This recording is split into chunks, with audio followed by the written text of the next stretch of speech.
반갑습니다. 소개받은 이준태라고 합니다. 예, 향림교회에 초대해 주셔서 정말 감사드립니다. 예, 발표 자료가 준비되면 시작을 하도록 하고요. 저는 뭐 사실 교회에 발을 가까이 대지 않는 사람인데 향림교회에 대해서는 사실 굉장히 좋은 얘기를 많이 듣고 공부를 하면서 향림교회 다니는 분들도 좀 뭐 알게 되고 그러면서 항상 죄송합니다. 좋은 마음을 항상 가지고 있었고요. 제가 아까 그 김정은 선생님한테도 말씀을 드렸는데 제가 사회학 공부를 좀 해가지고 예전에 사회학 공부를 할 때 그 강정구 선생님께서 좋은 글 많이 써주셔서 그리고 향림교회 다니시는 것 같아서 되게 좋게 생각했다 이렇게 말씀을 드렸는데 뭐 지금 자리에도 오신 것 같아가지고 굉장히 이런 문제의식 가지고 계신 분들 앞에서 조금이나마 설명을 드리는 것이 영광이라고 생각을 하고요. 표 자료가 조금 걸리는 것 같습니다.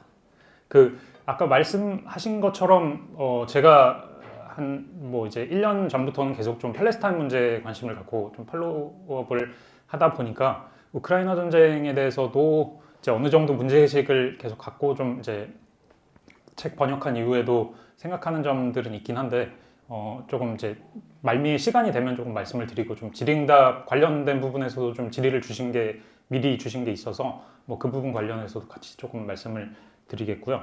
그리고 또 일단은 혹시 그러면 시간이 좀 이제 뜨는 시간이 있으니까 제가 당신 하마스를 모른다 책 혹시 좀 읽어보시고, 그러니까 일부나 전체를 좀 읽어보신 분들이 좀 있으신가요? 한번 손을 한번 들어봐 주셔도 될 것 같은데 읽으셨으면. 그렇군요. 이게 어떤 곳에서는 이제 팔레스타인 관련된 행사를 갔을 때는 저도 약간 이런 반응을 사실 기대하고 있었는데 거의 다 읽으신 분들도 계셔가지고, 그러니까 대부분 80~90%의 이제 참가자분들이 다 읽으신 적도 있어서 제가 이제 약간 눈높이를 어떻게 맞추고 할지에 대해서 좀 고민이 들고 그랬어서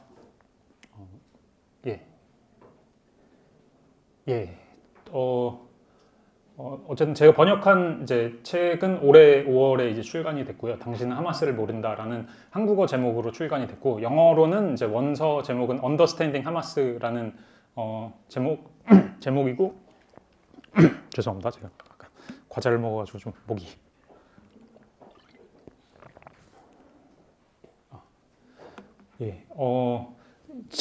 그래서 사전 질의 중에 이 모른다라는 것에 대해서 질문을 주신 분들도 계셔서 그 얘기도 이제 나중에 하게 될 텐데, 저희가 사실 하마스와 팔레스타인에 대해서 굉장히 저도 그렇고 언론을 통해서 많이 보게 되고 이름을 굉장히 많이, 특히나 2023년도 이후에 많이 듣게 되지만 이들이 정확히 어떤 조직이고 어떤 생각을 가지고 있는 사람들인가, 그리고 이들이 얼마나 팔레스타인을 대변할 수 있는가, 이런 문제에 대해서 심도 깊게 얘기하는 이제 저술이나 이제 보도는 거의 없었던 것 같습니다. 그래서 저도 그런 문제 의식을 갖고 좀 이제 책을 번역하게 됐고요.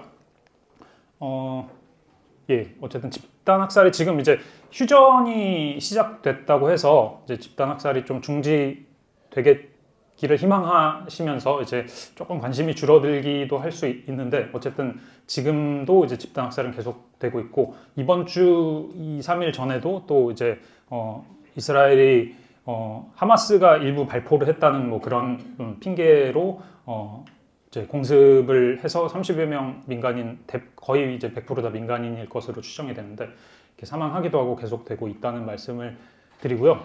저 이제 하마스 로고인데, 참고로 이제 이전에도 제가 이제 하마스 로고가 들어간 발제를 한 적이 있는데, 그게 이제 인스타에서 이걸 찍어서 올리신 분이 있었는데, 그게 이제 테러 단체 지원을 하고 있다라는 그런 사유로 영상이 삭제된 적이 있는데, 그렇게 인식되고 있는 하마스의 로고입니다.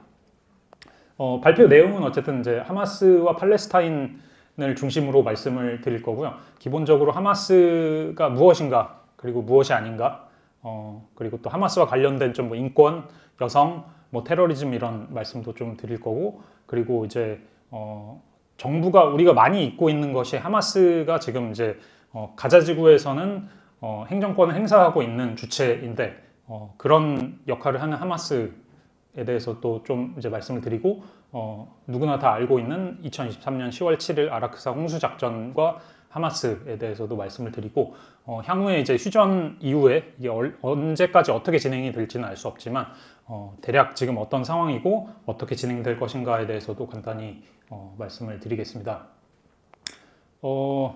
사실 뭐 이것을 제가 어떻게 굳이 뭐 반박하고 그럴 필요는 없을 것 같은데 지금 이런 사태가 벌어지는 것이 하마스 때문이다, 모든 것이 하마스 때문이다라는 것이 기본적인 이스라엘의 내러티브이고 그리고 이 뭐 가자지구 주민들이 굶주리는 것 자체도 이제 하마스가 구호물자를 약탈하기 때문이다, 이런 얘기를 뭐 하고 있는 상황이고 계속되고 있죠. 그리고 민간인을 폭격하고 언론인을 폭격하고 표적 살해하고 그러면서도 이제 이런 사람들이 다 하마스 대원이기 때문이다, 뭐 이런 얘기를 계속 하고 있습니다. 이거 굉장히 유명한 사례여서 조금 이제 넣어봤던 내용이고요.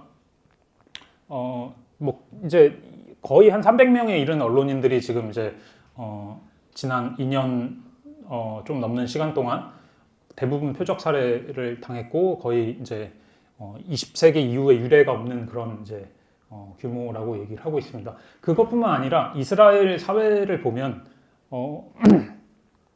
이게 지금 그 뭐 유튜브에서 이런 영상들을 이제 찾아보시면 쉽게 이제 또 영어로 대부분 돼 있긴 하지만 이제 찾아보실 수 있는데 그 이스라엘 시민 사회에서 저기 이제 제일 왼쪽 사진에 아이가 등에 있는 게 보이실 수도 있는데 저분 뭐 아이가 7명이나 있으신 주부라고 하는데 그 가자지구 내로 반입되는 구호물자를 차단하기 위해서 그걸 몸으로 막는 이스라엘 시민단체 이제 뭐 본인 스스로는 이제 액티비스트라고 그렇게 얘기하시는 분인데 근데 그거 저렇게 행동을 하는 이유가 구호품이 하마스에게 가기 때문에 정부가 이런 테러리스트들을 도와주는 역할을 하는 거를 시민들이 직접 막겠다 뭐 이런 이런 이제 이스라엘에서는 이런 일들이 벌어지고 있고 사실 저런 정서가 그렇게 이제 극단적이라거나 아주 극소수의 사람들이 생각하는 게 아니죠. 그래서 이제 작년부터도 계속 이스라엘 시민들 대다수 뭐 그건 이제 조사에 따라 다른데 뭐 60%에서 90%까지 팔레스타인 사람들의 인권 상황에 대해서 뭐 고려하지 않는다 이런 얘기들이 설문조사한 것들이 발표되고 있고 그것은 결국에 이들이 하마스를 지지하고 있고 하마스는 테러리스트이기 때문이다 이런 이제 담론으로 이어지고 있고요. 그럼 이제 그래서 대체 하마스가 무엇인가에 대해서 저도 이제 23년도 이후에 좀 고민을 하면서 공부를 하게 됐고 특히나 좀 직접적인 계기가 됐던 것은 그 한국 사회에 팔레스타인 긴급행동이라는 그 연대체가 있습니다. 지금은 이미 200개 단체가 훌쩍 넘었을 것 같고 아마 향민교회에도 같이 하시겠죠. 근데 23년도 초반에 당시 저는 이제 뭐 제 이력을 잠깐 말씀드리면 저는 이제 그 세월호 참사 진상규명하는 그 사회적 참사위원회에서 꽤 오래 이제 일을 했었고 그 이후에 이제 녹색당에서 그 정책 일을 하고 있었던 당시에 이제 아라크사 홍수 작전과 이후에 이제 집단 학살이 시작이 됐고요. 그 당시에 이제 시민사회 내에서도 이게 아시는 분들은 아시겠지만 이스라엘 대사관 여기 좀만 걸어가면 있는 거기 앞에서 이제 매일 낮에 그 피켓팅을 하는데 거기에서 이제 피켓팅을 하면서 좀 나눠줄 유인물을 제작하는 과정에서 이 사태를 이제 대다수의 한국 사람들에게 굉장히 생소한 주제니까 설명하는 이제 책자 팜플렛을 만드는데 저 이제 좀 작아서 이게 잘 안 보이긴 하는데 여기에 가자지구 하마스는 정당이기는 해도 테러리스트 아닌가요? 이런 질문인데 이것에 대한 질문을 어떻게 하느냐에 따라서 약 200개 시민단체들이 굉장히 좀 의견이 많이 나뉘었습니다. 그래서 좀 내부 간의 갈등도 좀 있었고 그런 일들을 좀 보면서 저 역시도 당시 이제 제가 뭐 예를 들면 녹색당의 뭐 논평과 성명을 쓰면서 이스라엘을 강력하게 규탄하는 건 이제 당연히 하되 이 문제에 대해서 어떻게 답을 찾아갈 것인가에 좀 고민을 하고 있었고 예, 그러던 찰나에 이 책이 이제 영어로 나오게 된 것을 알게 됐고요. 이전에도 사실 제가 번역한 두 권의 책은 미국의 같은 출판사에서 이제 나왔던 책이고요.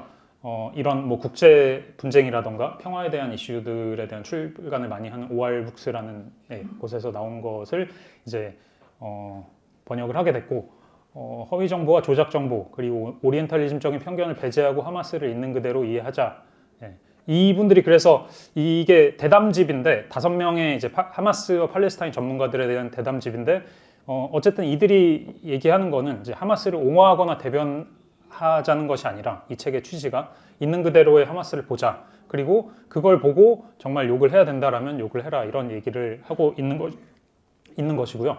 외국에서는 제가 이번에도 좀 자료를 업데이트하다 보니까 이렇게, 그러니까 저 위키피디아 페이지인데 그러니까 사실 한국어로 치면 당신은 뭐 인공기를 밟을 수 있습니까? 뭐 이런 류의 하마스를 규탄하십니까? 이게 어떤 특히나 서구 사회에서는 또 유대인과 관련된 문제, 유대인들이 많기 때문이기도 하고 굉장히 이제 정말 그 중요한 쟁점이 되는 그런 문제이고, 사실 이렇게 뭐 예를 들면 특히나 올해가 지나면서 첫 번째 휴전이 깨지고 하면서 굉장히 인도주의적 상황이 정말 극단적인 상황으로 치닫는 와중에서도 뭐 예를 들면 뭐 엠네스티 보고서 발표회를 하는데 인터뷰하는 사람들이 그런데 어쨌든 당신은 하마스를 규탄하나요? 라고 이런 질문을 하는 것이 어떤 사상검증처럼 이렇게 돼버린 부분이 있는 것 같습니다. 그리고 이거는 뭐 제가 우크라이나 전쟁 책을 번역을 한 것도 그렇고, 제가 뭐 이제 뭐 개인적으로 석사학위 논문을 쓰면서 북한 인권과 관련된 뭐 좀 비판적인 뭐 그런 연구를 했었는데, 그런 부분에서도 굉장히 좀 뭐라 그래야 될까요? 좀 오리엔탈리즘적인 그런 편견과 악마화가 진행된 부분이 있고, 그 상황에서 어떻게 이 사실을 객관적으로 이해할 수 있을 것인가에 대한 좀 고민을 하면서 작업을 하게 됐고요. 뭐 이런 좀 하마스 하면 떠오르는 그런 이제 질문들을 이 책을 통해서, 그리고 뭐 오늘도 좀 답을 찾아가실 수 있으면 좋겠다는 생각을 하고 있고요. 뭐 예를 들면 하마스와 민주주의, 사실 어디에서도 하지 않는 특히나 이제 한국의 언론이나 서구 언론에서는 어디에서도 같이 쓰지 않는 그런 단어인데 어떻게 이해할 수 있을 것인가, 이런 부분들을 좀 말씀을 드리겠습니다. 그래서 근데 사실 이 하마스를 제대로 이해하려면 당연히 팔레스타인의 역사와 사회에 대해서 하마스가 생기기 이전에 어떤 상황이었는지를 잘 알아야 되는데, 이게 거기까지 다 자세히 말씀드리면 이제 굉장히 길어져서 오카마리라고 하는 그 일본 제3세계 페미니즘을 연구하는 분이 계신데, 그분이 가자란 무엇인가라는 책을 쓴 게 있습니다. 그게 또 상당히 얇고 굉장히 이 팔레스타인 지금 상황을 객관적으로 파악하기에 축약적으로 굉장히 좋은 자료인데, 그 책을 보셔도 좋을 것 같다는 생각이 들고,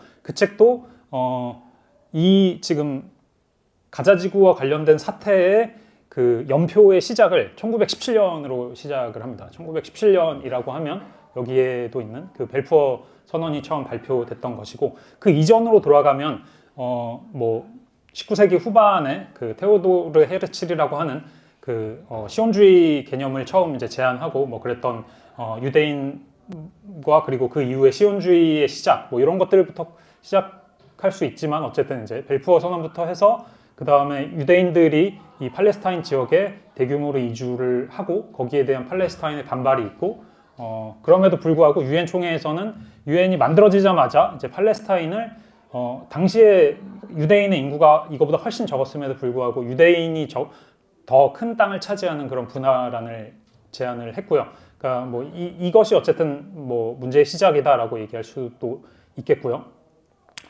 그리고 그 이후에 뭐 나크바라고 해서 이스라엘은 이것을 이스라엘의 건국이라고 얘기를 하지만, 동시에 이제 이미 사람들이 살고 있었던 100만 명의 주민들 중에 75만 명 정도를 상당수를 학살하고 그 다음에 이제 쫓아내는 그런 어떤 뭐 이거는 뭐 국제법적으로는 당연히 전쟁 범죄라고 간주돼야 되는 일이라고 생각을 하고, 그렇지만 어쨌든 그런 일을 통해서 국가를 수립을 하게 됩니다.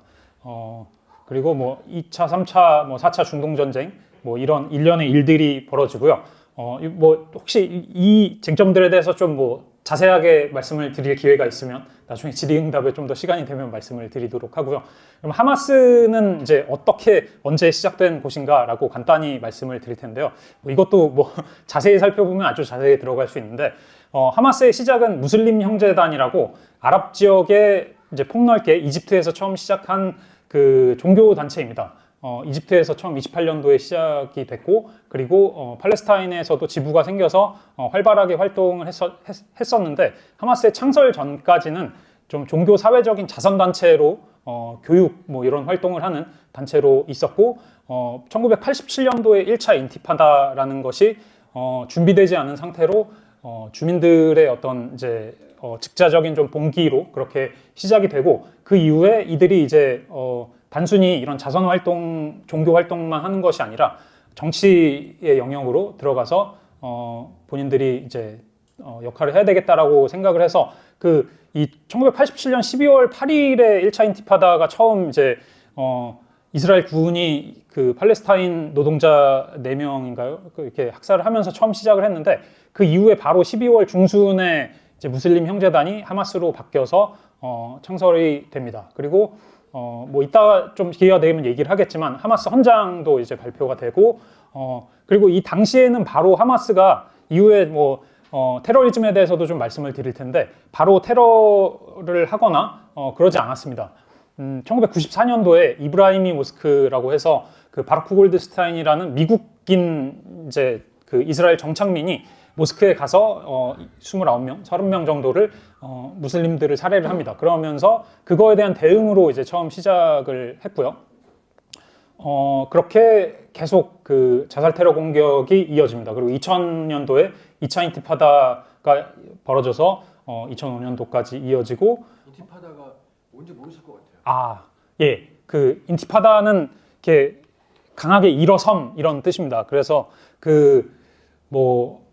좀 팔레스타인 민중들의 좀 자발적인 봉기라고 생각을 하시면 되겠습니다. 그래서 이게 2번에 걸쳐서 일어났고, 1차가 이제 1987년도에 처음 일어나서 93년도에 오슬로 선언이 이제 오슬로 협정이 맺어지는데, 그때까지 쭉 이어졌고요. 이때 1차 인티파다는 대부분은 굉장히 평화적인 형태로 진행이 됐습니다. 그리고 집회나 그런 여러 가지 활동들도 대부분 평화적으로 진행이 됐고, 그 다음에 일어난 게 2차 인티파다인데요. 이때는 당시에 이스라엘 정치인들이 뒤에 이제 아라크사 홍수작전이라는 게 아라크사 사원이라는 그 동예루살렘 구시가지에 있는 그 어떤 무슬림들의 그 성소 가장 이제 중요한 모스크 중에 하나인데, 거기를 이제 침탈하려고 하면서 그 팔레스타인 사람들이 자발적으로 이제 거기에 다시 한번 봉기를 하면서 2차 인티파다가 일어났고요. 그래서 인티파다라는 것도 제가 간단히 잠깐 말씀드렸지만, 이게 어떤 뭐 폭력적인 저항만을 의미하는 것이 아닙니다. 어떤 자발적인 팔레스타인 민중들의 저항을 의미하는 것이고, 2차 당시에는 굉장히 폭력적으로 실제 근데 진행이 됐고, 이스라엘이 팔레스타인 그 민간인들을 굉장히 많이 학살했기 때문에 그것에 대응해서 하마스와 다른 이제 무장 세력들이 테러 공격으로 굉장히 대응을 많이 했었고요. 당시에는 그래서 굉장히 폭력적으로 양쪽에서 진행이 됐습니다. 그리고 이제 또 중요한 한 가지 사건은 2006년도에 하마스가 그 이전까지는 선거를 모두 보이콧했습니다. 예, 이거는 이제 그 실질적인 팔레스타인의 해방을 위해 하면 안 된다라고 생각을 해서 보이콧을 하다가 2006년도에 이제 그 자치정부 의회 선거에 참여 선언을 하고 거기서 압도적으로 승리를 합니다. 그래서 이게 간단히 말씀드리면, 팔레스타인 같은 경우는 우리나라 같은 대통령제가 아니라 그 흔히 얘기하는 이원 집정부제라고 해서 대통령과 총리가 동일한 이제 비슷한 권한을 이제 행사하는 그런 곳인데, 그 대통령은 하마스의 그 어떤 뭐라 할까요? 라이벌 세력이라고 할 수 있는 파타라는 곳에 그 아마 이름은 들어보셨을 텐데, 그 무함마드 아바스라고 하는 대통령이 이때부터 계속 대통령을 하고 있었고, 이제 하마스가 근데 의회 최대 의석을 이제 차지하면서 총리를 배출하고 뭐 그런 이제 상황이 된 거죠. 그러니까 정부를 실제 운영할 수 있는, 그러니까 우리나라처럼 우리나라와 다른 점은 아까 말씀드린 것처럼 준 대통령제이기 때문에 총리가 그런 이제 의회를 통해서 선출된 총리가 정부 운영 권한이 있죠. 그런데 그 이후에 미국이나 이제 서구 국가들은 이 선거 결과를 인정하지 않습니다. 이게 굉장히 민주적으로 거의 처음으로 팔레스타인에서 민주적으로 치러진 선거임에도 불구하고 미국과 이제 서구 국가들 대부분 이 선거 결과를 인정하지 않고 그러면서 이제 이스마일 하니에라고 이번에 2024년도에 또 그 이스라엘이 표적 살해한 그런 이제 대표적인 하마스의 정치인인데 총리가 됐지만 이제 서방과 이스라엘이 이제 그 이후에 이전까지 해오던 어떤 지원이라던가 원조들을 전부 다 끊고 그리고 완전 고립시키게 됩니다. 그리고 그 이후에 뭐 아까 말씀드린 하마스와 파타의 내전이 벌어지면서 이스라엘이 가자지구를 완전 봉쇄해버리고요. 그래서 뭐 가자지구가 지구상의 가장 큰 열린 오픈에어 프리즌이라는 그런 이제 표현을 들어보신 분들도 계실 텐데 이때부터 그런 이제 일들이 시작된 거고요. 2007년부터. 그러니까 그 봉쇄를 한 거는 이제 팔레스타인 민중들이 하마스를 본인들의 정치적 대표 어떤 기구랄까요? 그런 이제 정치 세력으로 선택을 했기 때문에 사실 그거에 대한 어찌 보면 처벌이랄까요? 네, 그런 거라고 할 수 있습니다. 실제로 이거는 뭐 유럽이나 미국의 정치인들도 당시에 굉장히 얘기를 많이 했습니다. 이거는 본인들이 팔레스타인 민중들이 선택을 한 거기 때문에 팔레스타인 민중들이 감당을 해야 된다라는 굉장히 어떤 뭐랄까요, 굉장히 오리엔탈리즘적인 그런 얘기들을 했었고요. 그래서 이제 전면과 봉쇄가 이어지는 상황에서 이어졌고 그리고 이제 뭐 트럼프가 이제 미국 대사관을 예루살렘으로 옮기면서 또 이제 뭐 도발이 되기도 하고 그 이후에 귀환 대행진이라고 해서 그 2023년도 이전에 좀 가장 중요한 사건이라고 할 수 있는데 팔레스타인 민중들이 이런 이제 정세 반대를 하면서 우리 지금 이제 팔레스타인 주민들은 그 전체 팔레스타인 땅에서 가자지구와 서안지구라는 굉장히 좁은 땅에 이제 점령 상태로 있는 거기 때문에 우리의 집으로 돌아가겠다. 예, 그런 이제 취지로 귀환 대행진이라는 거를 시작을 합니다. 그래서 이게 원래 2018년 3월에 시작을 해서 원래는 48년도 나크바를 이제 60주년인가요? 60주년으로 기념하는 그런 행위로 이 5월 그게 나크바가 48년 5월 14일인가요? 11일인가 14일이었던 것 같은데 그때까지 이제 하는 걸로 계획이 돼 있었다가 그 민중들이 굉장히 호응을 많이 하면서 이게 2019년 12월까지 이어집니다. 당시에 하마스는 이제 거기에 주요 세력으로서 좀 굉장히 평화적인 대행진에 적극적으로 개입을 했었고 좀 어떤 의미에서는 우리가 생각하는 하마스 하면 생각하는 그런 이미지들과는 굉장히 다른 이런 일들이 있었던 거죠. 그리고 사실 이것이 실패를 하고 국제사회가 이런 전 팔레스타인 민중들의 그런 요구사항에 대해서 제대로 호응이 되지 않자 일어난 것이 아라크사 홍수 작전이라고 할 수 있습니다. 예. 그러니까 평화적인 시도를 다 해봤는데 그것이 제대로 달성되지 않았을 때 이들이 할 수 있었던 것이 좀 무장투쟁이었다는 것이죠. 이렇게 간단히 좀 일단 이제 약사를 말씀을 드렸고요. 그러면 하마스 하면 이제 아까도 제가 그런 오해랄까요? 거기에 그런 질문들이 그러니까 이 사람들 완전 극단주의 이슬람주의자들 아닌 것인가? 뭐 이런 질문이라던가 아니면 이제 테러리즘을 하는 그런 이제 무장 세력인 거 아니냐, 무슨 정치 세력이냐 이런 질문을 하기도 하고 그리고 제가 아까 이제 팔레스타인에서 특히나 가자지구에서는 정부 행정력을 행사하고 있다고 했는데 그럼 이들은 어떤 저항운동인 것인가 아니면 정부인 것인가 이런 또 질문이 있을 수 있겠고요. 요것에 대한 이제 답을 좀 드리면 하마스라는 조직이 어떤 조직인지 좀 감이 오실 거라고 생각을 해서 이 내용을 위주로 좀 일단 먼저 준비를 해봤고요. 아까 1차 인티파다 이후에 하마스가 팔레스타인에서 만들어지고 88년도 그 1년 후에 그 하마스의 헌장이 처음 이제 발표되는데 이 사람들은 좀 극단적인 이슬람주의자들 아닌가 이렇게 오해가 많이 생기는 것이 이 당시 초기 헌장에서는 굉장히 좀 이제 반유대주의적인 그런 표현들이 많이 있었습니다. 근데 이제 이것이 당시에 이제 하마스가 굉장히 작은 조직이었기 때문에 충분히 논의되지 않은 과정에서 만들어진 헌장이라고 할 수 있고, 이 부분들이 대부분 그러니까 90년대 이후에는 완전히 삭제되거나 전부 어떤 그 뭐랄까요, 운동 경로에서 변경이 이루어졌다고 할 수 있습니다.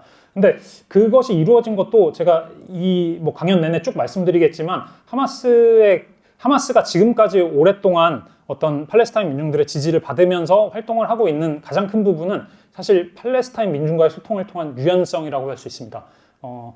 이 얘기는 조금 더 자세히 드리겠고요. 그래서 이런 이제 어떤 목표와 사상의 변화, 그리고 좀 현실적인 적응을 통해서 역사적 팔레스타인 전체를 해방한다라는 것을 가장 큰 목표로 합니다. 그래서 또 역사적 팔레스타인이라고 하면 조금 이게 그냥 팔레스타인하고 뭐가 다른가라고 의문이 들 수 있는데, 혹시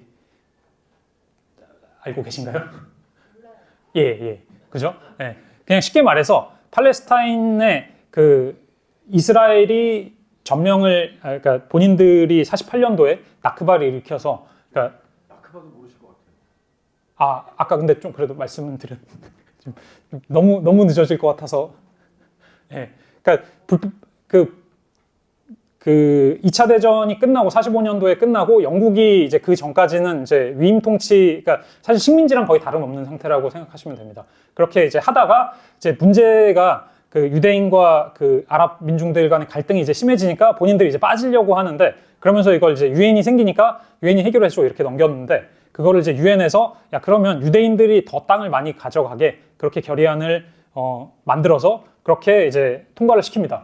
근데 그렇게 되니까 이스라엘 그 유대인들은, 그러니까 당시는 이스라엘 건국 전이죠, 굉장히 폭력적인 방식으로 팔레스타인 민중들 뭐 집을 태우고 그렇게 뭐 강간과 그런 사례들을 하면서 본인들의 땅을 넓혀가고, 실제 그 유엔 결의안보다 훨씬 많은 땅을 70% 이상의 땅을 점령을 하게 됩니다. 그거를 이제 팔레스타인 민중들은 나크바라고 해서 대재앙이라는 뜻인데요. 나크바라고 부르고 있고요. 그 나크바 이전의 팔레스타인 땅, 우리가 흔히 생각하는 이스라엘 하면 이렇게 뾰족하게 생긴 지도 있잖아요. 거기 전체를 역사적 팔레스타인이라고 부릅니다. 그러니까 이렇게 부르는 이유는 다른 쪽에서는 아니 무슨 소리야, 그건 이스라엘인데 라고 그렇게 부르고 있기 때문에 그것과 별도로 그 동일한 땅을 지칭하는 그런 표현이라고 생각을 하시면 되겠습니다. 예. 그래서 이 역사적 팔레스타인이라고 하면 그 전체 땅을 얘기하는 거고요. 점령지 팔레스타인이라고 하면 1967년도에 그 6.1 전쟁이라는 것을 통해서 이스라엘이 또 원래는 가자지구와 그 서안지구는 그 67년 이전까지는 그 이스라엘이 통치를 못하고 있었습니다. 그때는 이제 가자지구는 요 서쪽에 있기 때문에 이집트, 그리고 그 오른쪽에 있는 서안지구는 요르단이 이제 실질적으로 점령을 하고 있었던 상태였는데, 67년도에 전쟁을 통해서 6일 만에 거기 전체를 이제 빼앗게 됩니다. 그래서 팔레스타인 그 가자지구와 그 서안지구를 완전 이제 둘러싸고 그 이집트와 요르단을 쫓아낸 거죠. 네, 그래서 이제 그 지역을, 그 두 지역, 가자지구와 서안지구를 점령지 팔레스타인이라고 부릅니다. 네, 역사적 팔레스타인, 점령지 팔레스타인. 네, 아시겠죠? 네. 네. 그래서 어쨌든 하마스 좀 이제 벗어났지만 다시 돌아오면, 그러니까 하마스의 사상과 목표는 이슬람주의가 강조됐다기보다는 이 역사적 팔레스타인 전체 해방이다라는 것을 좀 강조하고 있다라는 말씀을 드리고요. 그리고 이게 이제 하마스 헌장이 한번 바뀌게 되는데, 2017년도에 한번 바뀌게 되는데, 그때 이제 이 전체 내용이 수정되는 것들을 볼 수가 있고, 그리고 또 좀 그러면 종교적인 요소와 민족주의적인 요소가 어떻게 이제 같이 있는 것일까 궁금해할 수 있다고 생각하는데요. 하마스가, 제가 아까 말씀드린 하마스의 주요한 특징은 유연성이라고 했는데, 사실 이게 상황에 따라서 굉장히 많이 유연적으로 변하고 그 상황에 따라서 적응을 많이 하는 것이 하마스의 강점이라고 저는 생각을 하는데, 이 종교적인 요소, 민족주의적인 요소도 그 정세에 따라서 굉장히 많이 변하게 됩니다. 그래서 그것을 알 수 있는, 그리고 하마스가 만들어진 것 자체가 그 이전까지는 제가 하마스가 종교 자선단체라고 했잖아요. 그러니까 정치와는 멀리 떨어져 있었던 단체였는데, 종교단체에서 정치단체가 됐다는 것 자체가 정치화되고 있고, 그리고 종교적인 요소보다 좀 더 민족주의적인 그 팔레스타인 해방이라는 그런 기치로 점점 더 가까워지고 있다는 증거이고요. 그 선거에 아까 말씀드린 참여한 그 부분도 이런 이제 변화를 보여주는 것이고요. 이 하마스의 활동 범위, 그러니까 역사적 팔레스타인 내로 한정된다. 그러니까 사실 제가 이거를 쓴 이유가 뭐냐면 그 2023년도에도 그렇고 그 이전에 하마스가 선거에서 이겼을 때도 야 이제 서구에서 뭐 유럽이든 미국이든 정말 얘기를 많이 했던 게 얘네 이제 그 역사적 팔레스타인 이스라엘 밖으로 나가서 테러리즘을 정말 극악하게 할 거다 이런 얘기들을 정말 많은 사람들이 했습니다. 근데 23년도 10월 7일 이후에 사실 그런 얘기는 들어본 적이 없으시잖아요. 그래서 하마스가 항상 강조하는 거는 민족주의적인 그 팔레스타인 내의 해방이다 이런 얘기를 강조를 합니다. 그래서 이 영토성에 대한 얘기를 잠깐 드렸고요. 그러면 또 이제 하마스와 관련해서 많은 오해 중에 하나가 완전 이 반유대주의, 그러니까 유대인을 죽이려고 하는 그런 단체, 그런 조직 아니냐라고 하면서 사실 유럽의 반유대주의와 섞는 경우가 많은데 사실 이건 굉장히 좀 분리를 많이 해야 됩니다. 그러니까 반유대주의, 영어로는 이제 우리한테는 사실 이게 그렇게 익숙한 개념이 아니죠. 저희 삶의 주변에 이제 유대인이라던가 아니면 좀 뭐 이슬람 사람들이 그렇게 많이 있는 게 아니니까요. 근데 이 반유대주의라는 것 자체가 서구 그 유럽 기독교 세계의 역사하고 그들의 어떤 짐이지 사실 그냥 그 뭐 1500년 이상 그 땅에서 잘 살고 있었던 아랍 민중들하고는 전혀 상관없는 개념이란 말이죠. 나중에 이제 좀 종교적인 부분하고 유대교 뭐 이런 역사랑 같이 좀 이제 말씀을 드릴 수 있으면 좋을 텐데 어쨌든 이게 그러니까 유럽의 식민주의에 따른 이제 정치적인 결과지 이게 완전 이제 그 아랍 민중들에게 반유대주의 그런 이제 표현을 쓰는 것 자체가 좀 굉장히 잘못된 게 뭐냐면 그러니까 이게 반유대주의 그러니까 이게 영어로는 안티세미티즘인데 그러니까 세미티즘에 반대한다는 뜻이잖아요. 이게 셈족이라는 뜻입니다. 셈족. 셈족이라고, 그러니까 셈족의 대표적인 사람들이 아랍어를 쓰는 민족을 셈족이라고 부르고, 뭐 이런 유대교와 관련해서 좀 이제 지식이 있으신 분들은 알고 있잖아요. 근데, 그러니까 이 세마이트 자체가 아랍 민중이라는 거죠. 근데 그들에게 이런 표현을 쓴다는 것 자체가 굉장히 좀 이 서구에서 바라보는 그런 좀 모순적인 상황이라고 할 수가 있고요. 그래서 뭔가 억압받는 자와 억압하는 자가 이제 뒤바뀐 그런 좀, 그런 맥락이 있고, 뭐 이런. 그래서 하마스가 초기에는 아까 반유대주의적인 그런 표현이 많았다고 했는데, 그게 이제, 하마스가 88년도에 만들어지고, 뭐 1, 2년 이후에 전부 이제 많이 바뀌게 되고, 어쨌든 이제, 그러니까 유대인들을 반대하는 게 아니라, 시온주의, 그 흔히 얘기하는, 정착식민주의를 확산하고 있는 시온주의 그 사상에 대한 투쟁이다라고 이렇게 합니다. 그래서 뭐 이게 바뀐 하마스의 현장에서 하마스는 우리의 갈등이 종교로 인한 유대인들과의 갈등이 아니라 시온주의 기획과의 갈등이라는 것을 확인한다 이렇게 명확히 얘기를 하고 있고 실질적으로 그렇게 행동을 하고 있습니다. 사실 뭐 잠깐 그냥 이걸 알 수 있는 그냥 뭐 이제 참 많은 사례들이 있지만 트럼프가 올 초에 이제 집권을 시작했을 때 잠깐 휴전이 있었잖아요.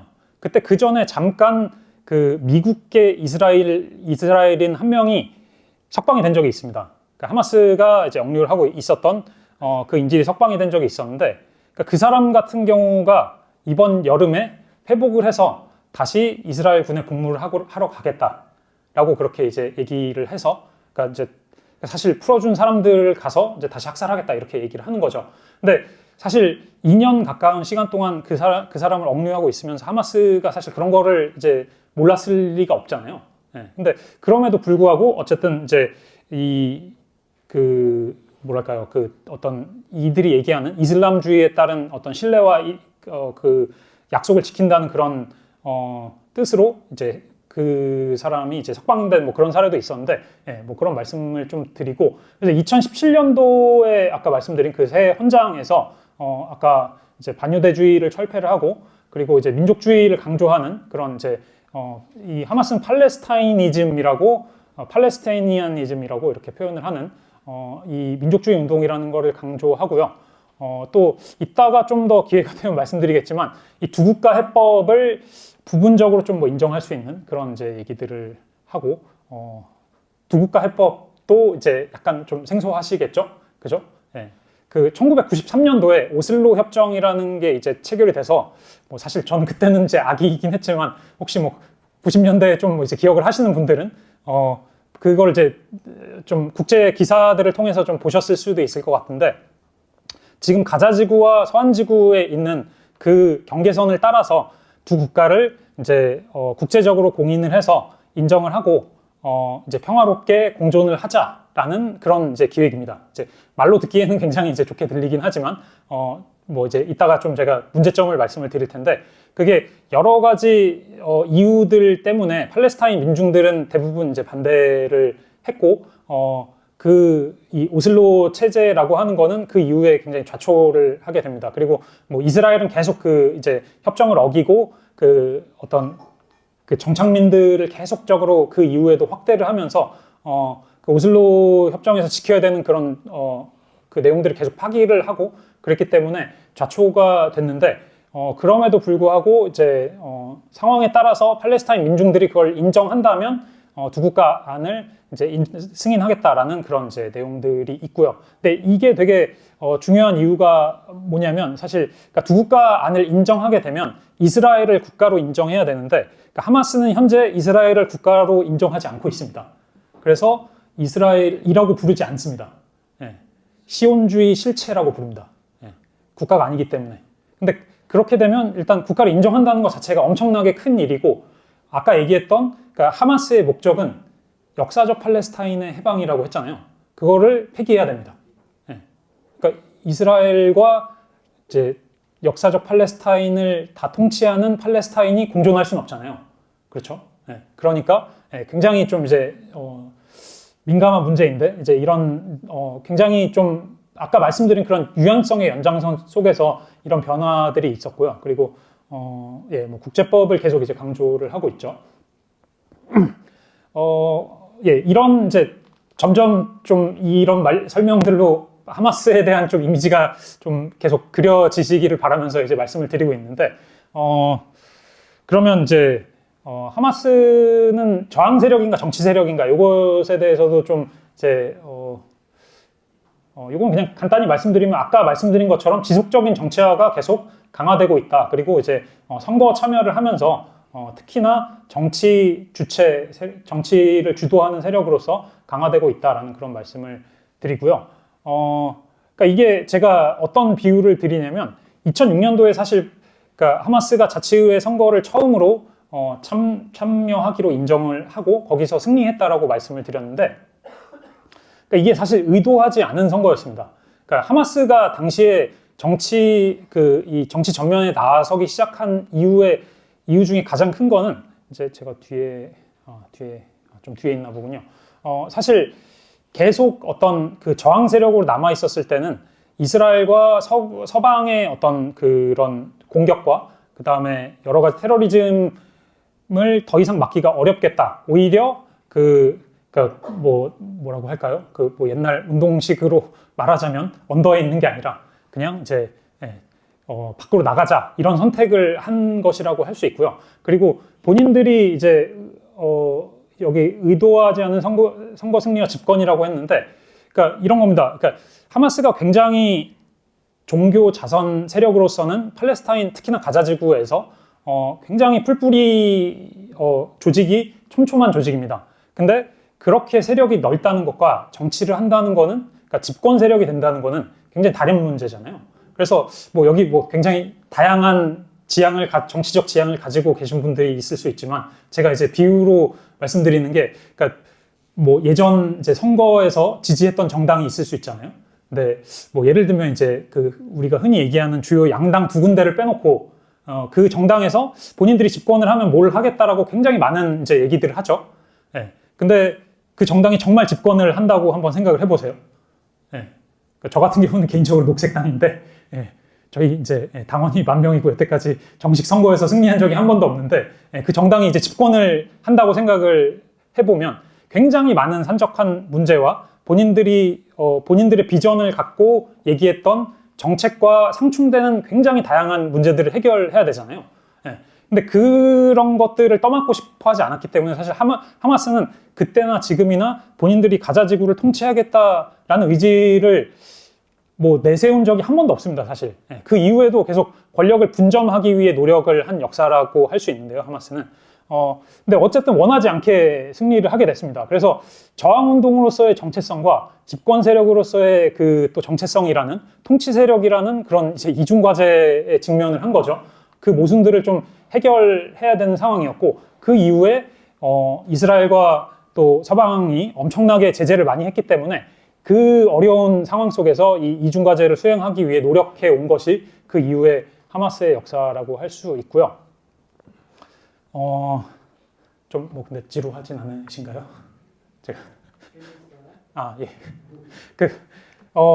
그러면 이제 제가 아까 하마스와 민주성이라는 얘기를 했는데 좀 예, 저도 어디에서도 그런 두 가지 단어가 같이 쓰이는 걸 본 적이 없는데 굉장히 필요한 얘기라고 생각을 해서 좀 공부를 해서 제가 번역한 책에는 없었던 그렇게 많지 않은 내용인데 좀 이제 그 설명을 드리려고 하는데 그러니까 하마스의 내부 그 리더십과 의사결정 구조에 대한 것인데요.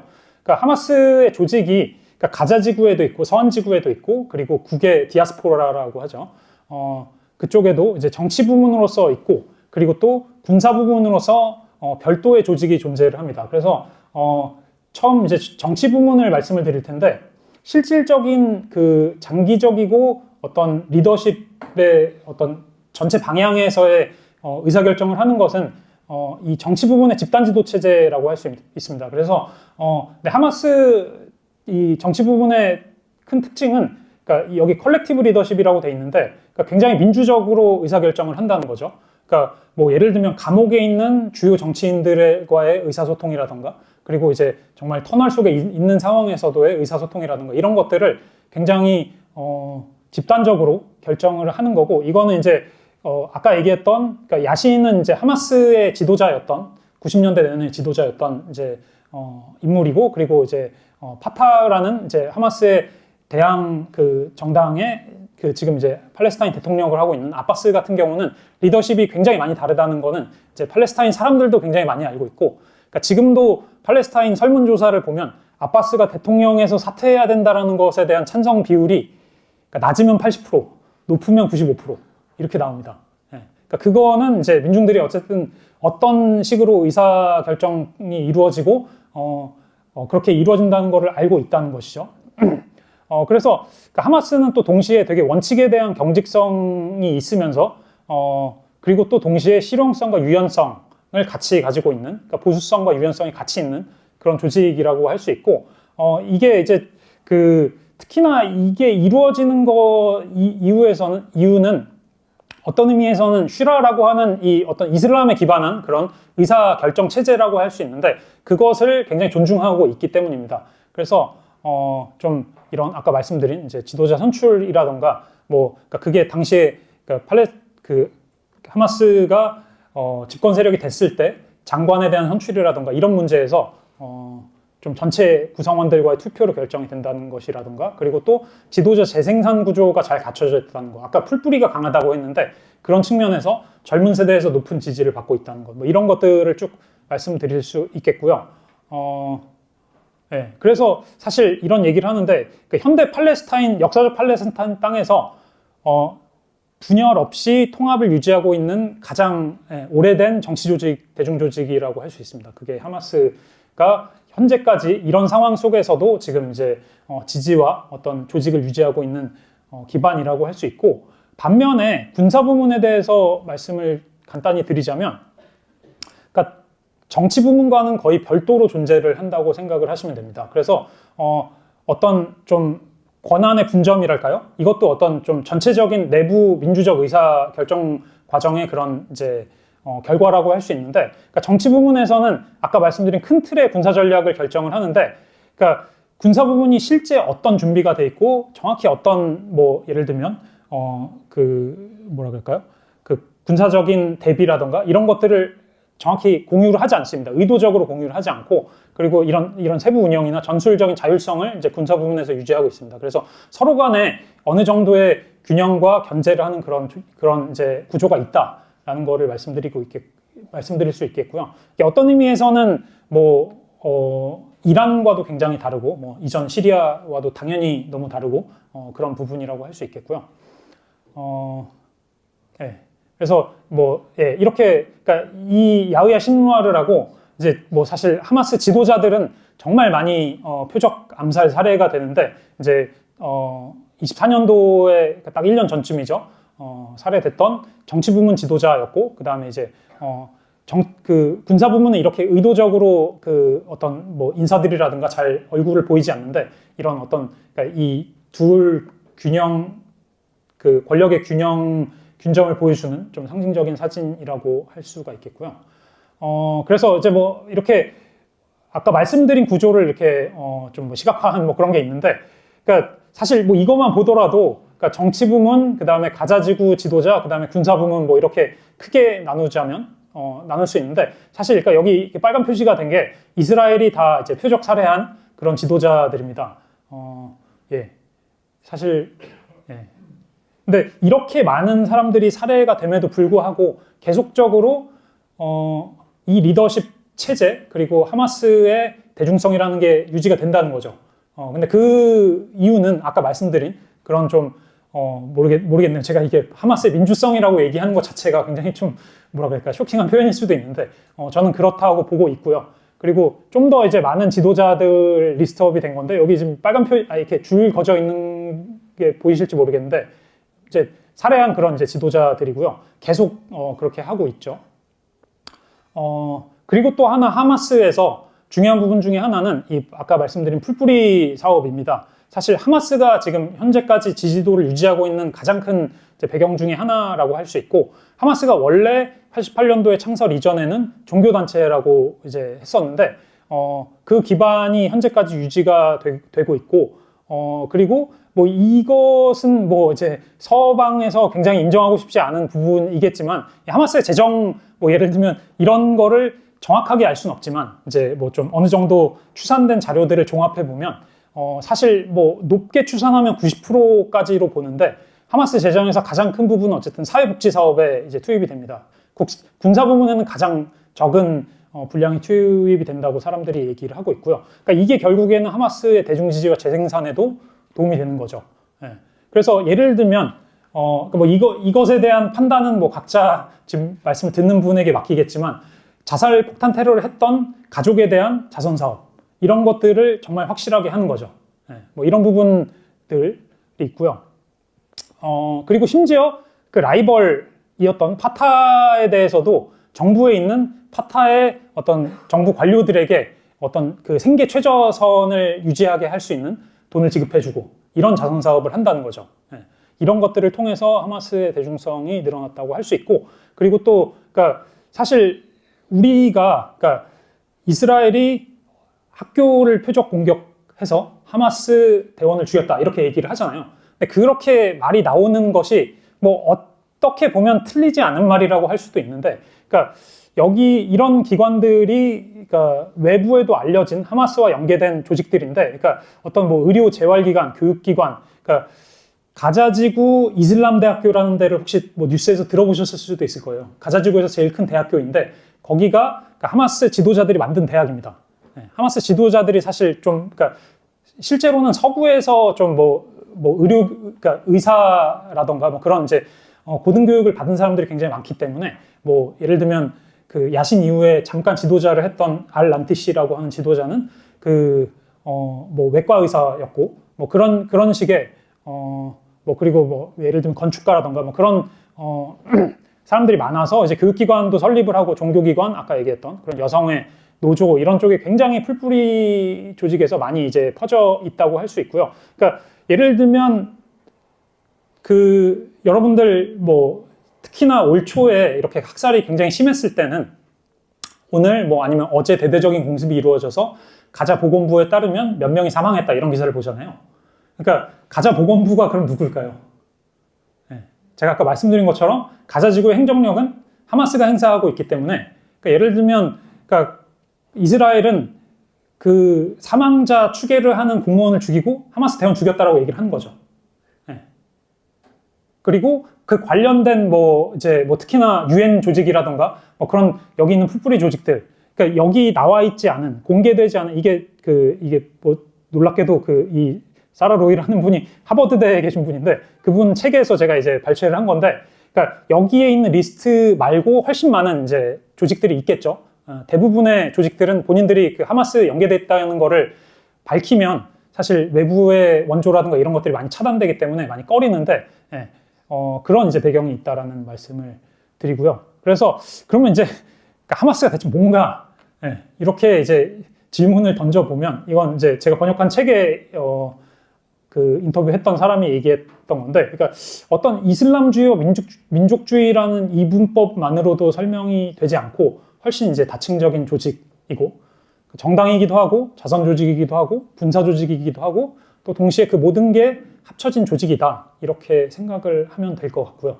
어찌 보면 뭐 이제 뭐 제가 이제 교회에서 강연을 하고 있고 교회에 계신 분들은 사실 뭐 조금 더 이런 어떤 종교적인 역할을 좀 더 쉽게 이해하실 수도 있을 것 같고요. 그리고 이제 하마스 내부를 좀 이제 살펴봤다면 하마스와 관련된 좀 몇 가지 쟁점을 말씀을 드리려고 합니다. 그래서 이제 하마스를 이제 테러 조직이다, 극단주의 조직이다 이렇게 비판을 할 때 많이 얘기하는 게 어떤 여성에 대한 인권, 그리고 또 테러리즘, 이 두 가지 쟁점인데, 그것에 대한 좀 간단하게 말씀을 드리면, 하마스의 이게 공식적인 입장과 실제 실천이 항상 일치하지는 않을 수도 있다는 얘기를 드리고요. 그러니까 저도 제가 이 책을 번역한 게 하마스를 무조건 옹호하고 싶어서 뭐 무조건 어떤 그 가장 진리를, 가장 진보적이고 가장 최선의 선택을 하는 조직이라서 그런 것이 아니라 왜 이들이 대중적인 지지를 받고 있고, 그리고 하마스, 우리가 이제 그 팔레스타인 민중들의 말을 듣는다는 게 것에서 하마스의 의견을 빼놓을 수가 없는데 그게 어떤 의미일 것인가를 찾고 싶었던 건데, 사실 그러니까 뭐 이 부분에서 완벽하다고 말씀드릴 수는 없을 것 같아요. 그리고 그거를 전 부정할 이유도 없다고 생각을 하고, 그러니까 우리가 생각하는 우리가 갖고 있는 좀 뭐 개인마다 다르겠지만 좀 서구적인 인권관 이런 것들이 있는데, 그것이 이슬람 사회에서는 반드시 지켜진다고 볼 수 없고, 그리고 다양한 방식으로 실천된다고 생각할 수 있는데, 그러니까 어떤 면에서는 그런 얘기도 하는데, 전 최근에 그 제3세계 페미니즘 이런 쪽을 좀 공부하고 있는데, 그러니까 오히려 그러니까 여성들이 그 흔히 얘기하는 히잡이라던가 부르카를 쓰고 있다는 게 그 여성들에게는 일정한 부분에서는 서구 여성들이 갖고 있는 좀 뭐라 그래야 될까? 외부의 시선에 노출된 그런 측면에서 벗어나 있는 자율성을 주기도 한다는 거죠. 그러니까 제가 뭐 그렇다고 해서 제가 뭐 그 실천을 무조건 옹호하겠다는 말씀은 아니지만, 그러니까 우리가 충분히 이해하지 못하고 있는 그 안에 의미가 있다라는 거를 좀 전제를 갖고 볼 필요가 있을 것 같고, 또 동시에 팔레스타인의 여성들이 하마스에 대해서 어떤 생각을 갖고 있고 그런지도 좀 말씀을 드리려고 하는데, 그러니까 2006년도 선거 당시에 여성 조직의 참여가 굉장히 높았고 여성 지지, 특히나 주부들의 지지율이 굉장히 높았다고 얘기를 합니다. 근데 그거는 아까 얘기한 대로 그런 팔레스타인에서 하마스의 그런 자선 조직에 대해서의 넓은 그런 이제 풀뿌리 영향력이랄까요? 그런 것이 영향일 수도 있겠고, 제가 번역한 책에서도 나오지만, 그러니까 예를 들면 그 이전까지는 파타, 흔히 얘기하는 좌파 조직이라고 하는 곳에서는 사실 부패와 어떤 사회적인 혼란이 정말 만연했고, 그러니까 어느 사회나 당연히 그러겠지만 팔레스타인에서도 조폭이나 이런 사람들이 있죠. 근데 그런 조직들과의 정부의 결탁, 이런 것들이 정말 심했는데, 예를 들면 하마스는 내가 대학에 가기 위해서는 히잡을 둘러야 할지라도 무료로 대학에 갈 수 있게 해준다는 거죠. 그러니까 이런 것들이, 그러니까 그래서 예를 들면 또 동시에 하마스가 히잡을 반드시 착용해야 된다 또 강요하는 그런 이제 담론을 가지고 있는 것은 아닙니다. 근데 사회적으로 그렇게 종교적인 보수화 경향이 있다. 그렇지만 그것과 다른 다양한 측면이 있다라는 말씀을 드리는 거고요. 그래서 실제로 그 여성들이 오히려 이제 하마스가 통치했던 시기가 그 이전보다 여성들이 뭐 정치에 참여를 한다던가 다양한 그런 활동을 하는데 훨씬 더 도움이 됐다 이런 얘기도 해서 오히려 좌파에 대한 좀 어떤 이중성을 비난한달까요? 뭐 이런 얘기들도 많이 하고 있습니다. 뭐 그 말씀을 하나 드리겠고 또 근데 그렇다고 해서 뭐 제가 그러니까 그 하마스의 집권이 완벽하다 이런 말씀을 드리려는 건 아니고 실제 하층 조직에서는 예를 들면 히잡 착용을 거부한다던가 뭐 어떤 율법에 정해진 그런 실천을 거부했을 때 뭐 그것에 대한 뭐 예를 들면 뭐 폭력이 이루어진다는가 그런 것들이 벌어지고 있습니다. 근데 이것이 그러니까 이게 그러면 하마스 때문인가? 라는 거는 좀 더 다른 문제라는 거죠. 그러니까 사실 우리와 다른 사회라는 기본적인 좀 전제와 이해가 있어야 되겠고 그 안에서 벌어지는 그리고 특정 조직이 어떤 정권을 잡고 있었을 때 이루어지는 사회적인 문제가 어디에서 오는 것인가에 대해서는 조금 더 복잡한 문제다. 그렇게 좀 말씀을 드리겠고요. 그래서 이 책에서 인터뷰한 분 중에 한 분은 그러니까 가자지구 인구 다수는 어쨌든 하마스가 이슬람이라는 틀에서나마 해방적인 성격이 있고 가자지구의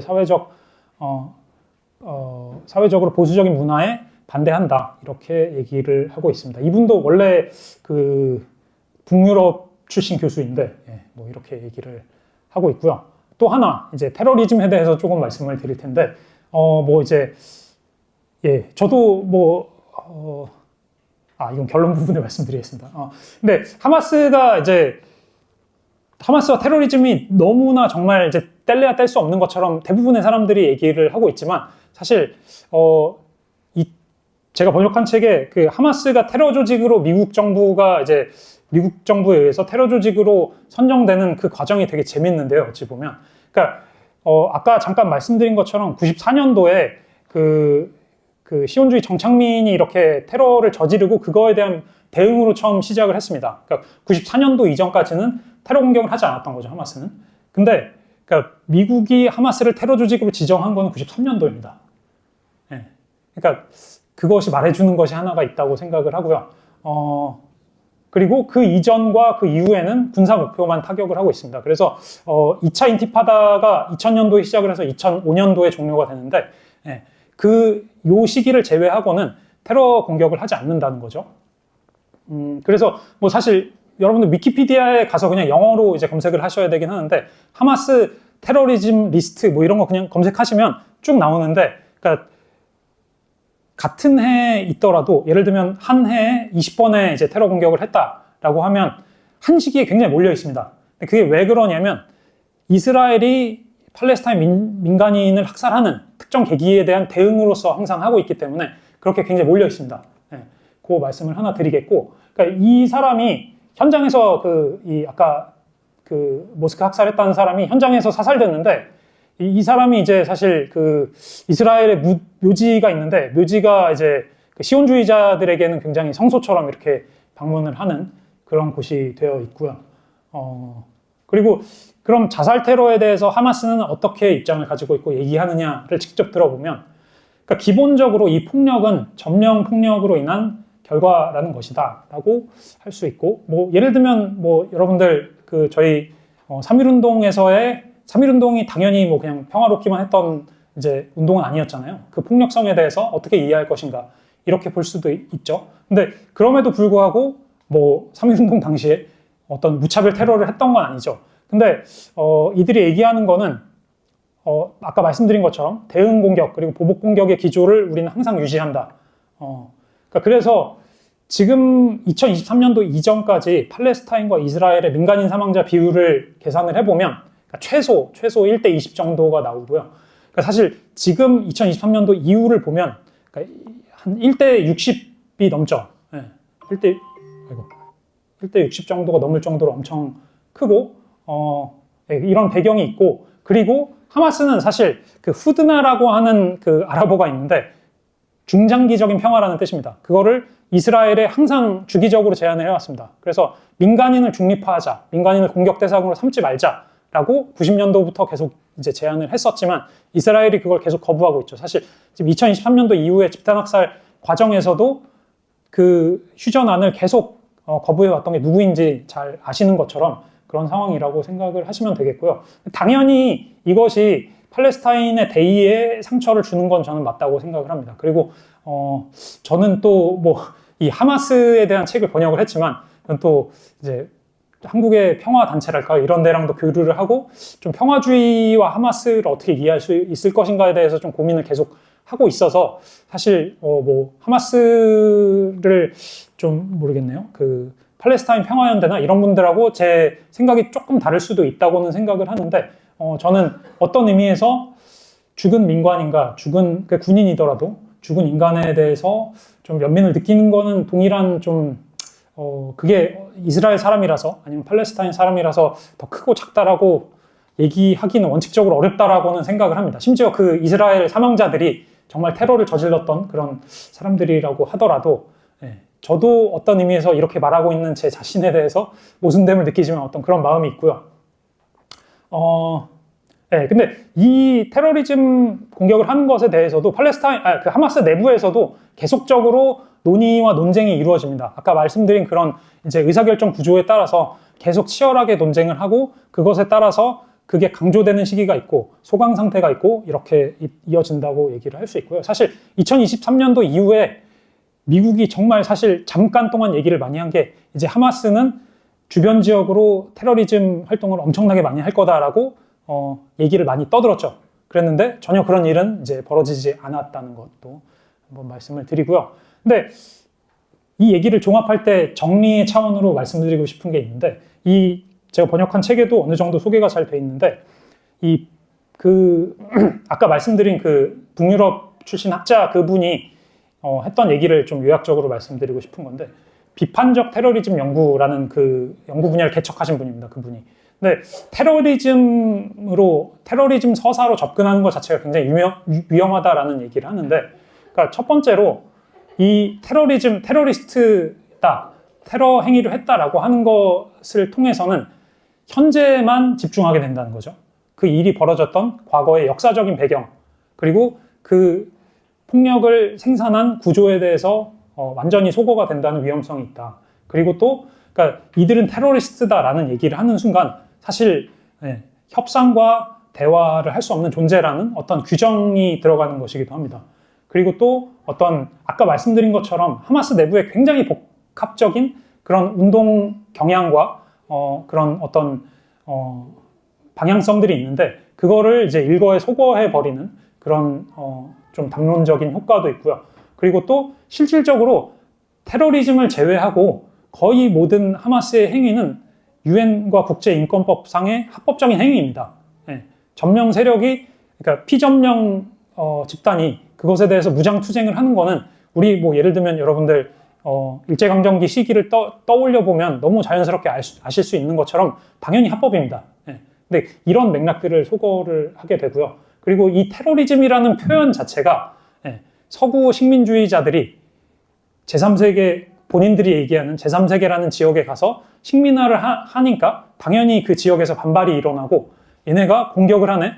이런 테러리스트들이라는 그런 맥락 속에서 나온 표현이기 때문에 이거 자체가 굉장히 좀 하마스가 테러 공격을 했다라는 것 자체를 그 라인 자체로는 뭐 제가 부정하지는 않지만 이 문제를 접근할 땐 이런 인식이 필요하다라는 말씀을 좀 강조해서 드리겠고요. 시간이 많이 지나가네요. 제가 최대한 간략하게 이건 아까 좀 얘기를 했던 부분이라 좀 빠르게 지나가면 하마스가 이제 집권 정당으로서 그 선거에 처음 참여했던 그 배경이 사실 이런 우리는 이제 굉장히 좀 옛날 얘기가 되긴 했지만 2000년대 초반에 부시가 했던 이제 뭐 테러와의 전쟁 뭐 이런 거에 대한 방어적 성격도 있었고 그리고 또 사실 이 그 어떤 팔레스타인 내부 정치 지형도 좀 굉장히 복잡하긴 한데 그 내부 파타나 뭐 이런 쪽에서의 실질적으로 탄압을 하고 뭐 그런 이제 배경들이 있었기 때문에 그걸 회피하기 위해서 참여를 하게 됐지만 실제 하마스가 집권 정당이 됐을 때 이스라엘의 대응은 흔히 얘기하는 군사적 잔디깎기라고 하죠. 군사적으로 이렇게 주기적으로 테러를 저지르고 그리고 비군사적으로는 완전히 이제 봉쇄를 해버리고 뭐 이런 과정이 이어졌고요. 그러니까 사실 이 얘기를 말씀을 드릴 때 그러니까 48년도부터 현재까지의 가장 핵심적인 개념은 나크바라고 생각을 하시면 됩니다.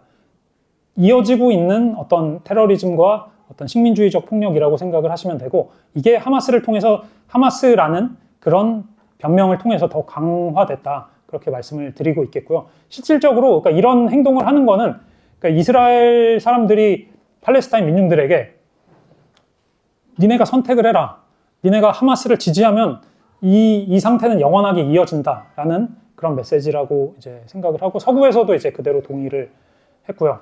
그러니까 그래서 2006년도부터 사실 2023년도까지 하마스의 기조는 뭐랄까요? 본인들이 무언가를 만들다기보다는 생존입니다, 생존. 예. 그러니까 생존을 하기 위해서는 이 상황을 벗어나야 되니까 하마스 정부라는 그런 이제 표면적인, 뭐랄까요? 그 표면적인 모양새를 버리기 위해 권력을 나눠주려고 하는 거죠. 예. 빨리 선거를 해서 정부를 다시 구성하자. 예. 연합정부를 구성하자. 이런 제안을 계속 하는 거죠. 근데 그것을 이제 계속 거부했던 게 아까 얘기했던 파타흐고, 그리고 또 이스라엘이고, 그렇다고 이제 말씀을 드릴 수 있겠고요. 그러면서 이제 평화적으로 귀환행진까지 했지만, 이게 그러니까 이 당시에 그 아까 얘기했던 야이르 신와르라는 지도자가 했던 인터뷰와 그 성명서 이런 내용들을 보면, 그러니까 국제사회가 반응을 하지 않으면 우리의 이제 이 평화적인 외침은 의미가 없어진다. 그렇게 되면 우리가 할 수 있는 선택지는 하나밖에 남지 않는다. 이런 얘기를 계속합니다. 예. 그러니까 그랬기 때문에, 예. 그리고 또 심지어 이제 이 두 국가 안까지 수용하겠다 이렇게 했지만, 그것이 제대로 되지 않았을 때, 예. 우리가 지금 이제 알고 있는 아라크사 홍수 작전이 시작이 된 거죠. 예. 그래서 당연히 뭐 이 정도의 말씀을 이제 드리면, 팔레스타인 문제가 2023년도 10월 7일에 시작된 게 아니라는 거는 잘 아실 수 있겠고, 사실 그 와중에서도 두 국가 안을 뭔가 실제로 그 어떤 성공을 시키겠다라고 하면서 90년대 계속 협상과 어떤 그런 일들이 벌어질 때에도 이스라엘은 계속 불법 정착촌을 확대를 했고요. 그래서 지금 그 두 국가 안에 있는 그 어떤 서안지구, 가자지구 그 분할 비율과 지금 현재 이스라엘이 점령하고 있는 지역은 완전 다릅니다. 예, 특히나 서안지구는 거의 아마 제가 지금 수치가 정확히 기억이 안 나지만 그 원래 그 오슬로 협정에 나와 있었던 그 분할 지역의 절반도 안 될 겁니다. 실질적으로 팔레스타인인들이 지금 거주하고 있는 지역은 그 불법 정착민들이 계속 폭력적으로 집을 부수고, 거기 이제 우리나라 현대 굴착기 같은 것들이 동원이 되고 있죠. 계속 파괴를 하고 그러고 테러를 저지르고 있기 때문에 그렇고, 이런 일들이 지금 계속이 되고, 팔레스타인 수감자도 2023년도 이전까지도 거의 10,000명 가까이가 불법적으로 어떤 뭐 대부분의 사람들이 재판이나 어떤 기소 없이 계속 장기간 구금이 되고 있었고, 이런 일들이 계속 벌어지고, 가자지구는 실질적으로 계속 봉쇄되고 있고, 이런 것들을 뚫기 위해 하마스가 이제 그러니까 평화적 수단까지 모두 다 이제 소진을 했을 때 할 수 있었던 것이 이것이었다라고 할 수 있고, 사실 하마스는 이 공격을 하기 전까지 이게 이제 온라인에서 보면 볼 수 있거든요. 본인들이 이렇게 이스라엘에게 공격을 하겠다라고 이제 올려놓은 훈련 사진입니다. 이게 2023년도 10월 7일 이전에도 공개가 돼 있었던 것들이고요. 그래서 알자지라에서 이 10월 7일 공격에 대해서 어떻게 시작이 됐고 어떤 전개 과정이 있었는지 굉장히 상세하게 분석해 놓은 다큐멘터리가 있어서, 영어가 조금 되시면은 좀 그래도 자세하게 보실 수가 있는데, 이런 내용들이 있고, 이 다큐멘터리를 좀 분석한 한글 기사들도 조금 있고 하니까 좀 찾아보셔도 좋을 것 같고, 근데 사실 하마스가 아라크사 홍수작전에서 의도했던 거는 뭐 당시에 이제 1200명 정도 이스라엘 사람들이 죽었는데 많은 사람을 죽이겠다 이런 것이 아니라, 사실 최대 많은 주변 군인들과 불법 정착민들을 납치해서, 그래서 아까 얘기했던 불법적으로 수감되어 있는 팔레스타인 포로들과 교환을 하겠다라는 것이 목적이었습니다. 실질적으로. 그랬는데 아침 6시 반에 작전을 시작하고 들어갔는데, 그 흔히 얘기하는 그 가자지구를 통해서 쳐져 있는 촘촘한 감시망이 생각보다 굉장히 빠르게, 이스라엘의 감시망이 빠르게 무너졌고, 그래서 들어가 보니까 전혀 본인들은 모르고 있었던 그 이스라엘 지역의 테크노 무슨 이제 음악 축제가 벌어지고 있었던 것이죠. 이제 그런 혼란 속에서 많은 사람들이 이제 사망하게 됐고, 예. 그리고 어찌 보면 이제 본인들이 생각한 것보다 훨씬 많은 그런 이제 사람들을 이스라엘인들을 납치하게 된 결과가 이루어졌죠. 그래서 이거를 이제 어떤 사람들은 파국적 성공이라고 부르는데, 그러니까 의도했던 것보다 훨씬 큰 성공이 본인들이 감당할 수 없는 성공을 갖게 된 거죠. 그래서 어떤 의미에서는 하마스의 역사가 파국적 성공의 역사다라고 이제 얘기를 하는 논자들도 있는데, 그러니까 선거에 승리한 것도 본인들이 의도한 게 아닌데 승리를 하게 되면서 더 큰 짐을 얻게 되고, 2023년도 아라크 사무소 작전에서도 이런 일들이 벌어지게 된 것입니다. 그래서 뭐 관련 의혹들은 사실 굉장히 많이 이제 근거 없는 의혹들이 많이 제기가 됐고 대부분 이제 기각이 됐는데, 하나 좀 이제 논쟁적인 거는 그 가자지구 경계선 주변에 이스라엘 민간인들은 학살한 거 아니냐, 근데 민간인들을 죽인 것은 전쟁 범죄 아니냐, 이런 이제 의혹 제기, 그러니까 이런 이제 문제 제기를 하는 분들도 있습니다. 근데 이거는 제가 누구에 대한 편을 들어주기보다는 이 경계선 주변에 있는 이스라엘 정착민들이, 제가 어떤 분들인지 사진을 좀 보여드릴게요. 그러니까 이제 이런 이제 실제 무장을 하고 특히나 이제 서안지구에 이런 사람들이 굉장히 많은데, 무장을 하고 그리고 이제 공격을 하는 이런 사람들에 대해서 사실 이들을 어느 정도까지 민간인으로 볼 수 있냐라는 것에 대해서는 좀 굉장히 논쟁적이다라고 얘기할 수 있을 것 같고, 어쨌든 하마스는 이들을 민간인이라고 보지 않습니다. 그래서 우리들은 민간인을 납치하지 않았고, 대부분의, 그러니까 아까 말씀드린 그런 혼란한 상황 속에서 의도와 다르게 이제 납치하게 된 사람들이다. 그리고 그 사람들은 2023년도 그 말에 잠시 휴전 기간에 대부분 이제 석방이 되긴 했습니다. 그래서 이번에 석방했던 사람들은 다 군인이죠. 그리고 또 한니발 지침이라고, 아까 제가 여기 한니발 지침이라고, 그러니까 이스라엘에서 유일하게 팔레스타인과 협상을 하는 케이스가 딱 하나 있습니다. 그러니까 이스라엘 사람들이 납치됐을 때입니다. 그래서 그 이외에는 어떤 경우에도 협상을 하지 않습니다. 그래서 2011년도에 한 5년 정도 이제 포로 교환 협상을 했던 것이 이제 타결이 돼서 교환을 한 적이 있었는데, 당시 그 이스라엘 군인 1명과 팔레스타인 수감자 1,056명이 교환이 됐습니다. 그러니까 뭐 이거를 어떻게 볼지는, 그러니까 뭐 사실 이게 뭐 평등 불평등 이런 문제를 떠나서 이게 얼마나 불평등하게 지금 불법적으로 이스라엘이 팔레스타인 민중들을 납치하고 있는지를 보여주는 건데, 그러니까 그 목표를 달성하기 위해서 사실 팔레스타인 민중들이 할 수 있는 거는 아까 그런 평화적 수단으로 쉽지 않다는 거죠. 그래서 이제 납치를 한다는 거를 목표로 삼고 행동을 하는데, 당시에 이 10월 7일 당시 이제 혼란으로 인해 굉장히 많이 파괴된 차들입니다. 근데 이거를 이스라엘이 초기에는 이걸 사진으로 막 찍고 홍보하고, 그리고 이 차들을 이렇게 모아놔가지고 뭐 외국 언론인들을 불러서 전시하고 막 이랬습니다. 근데 이게 이제 누가 한 것인지를 이제 생각을 해보면, 이게 지금 완전 이제 차가 완전 다 불탄 거잖아요. 그러니까 대형 화기가 있어야 이런 효과를 낼 수 있다는 거죠.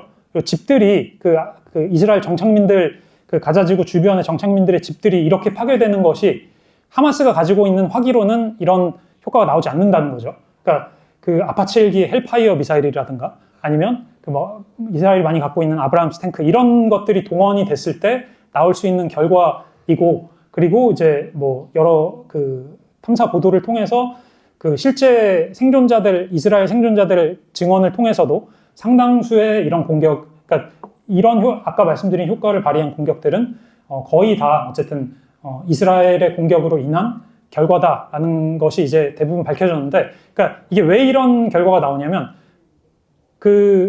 아까 말씀드린 것처럼 이스라엘은 단 한 가지 경우에만 팔레스타인과 협상을 한다고 했잖아요. 그래서 이스라엘 군이 지침으로 삼고 있는 게 뭐냐면, 우리의 군인이 적의 포로가 되면 우리 군인을 죽인다가 목표가 됩니다. 그러면 이제 협상을 할 필요가 없잖아요. 그죠? 그래서 2014년도에는, 그러니까 2007년 이후에 계속 이제 주기적으로 잔디깎기 전쟁이라고 그게 이어지는데, 제가 아까 이 하디르 골딘이라는 장교가 이제 전쟁 중에 납치가 됐습니다. 그 이스라엘 군인이고요. 이 사람을 가자지구에서 죽이려고 이제 대대적으로 폭격을 해서 한 명을 죽이려고 200명 팔레스타인 200명 주민들이 이제 주변에 있었던 팔레스타인 주민들을 사살을 했던 적이 있었고요. 그래서 이 사람 시신이 계속 송환이 안 되고 있다가 이번에 그 휴전을 하면서 송환이 됐습니다. 그래서 뭐 그런 일들을 이 아라크산 홍수 작전과 관련해서 꼭 말씀을 드리고 싶었고요.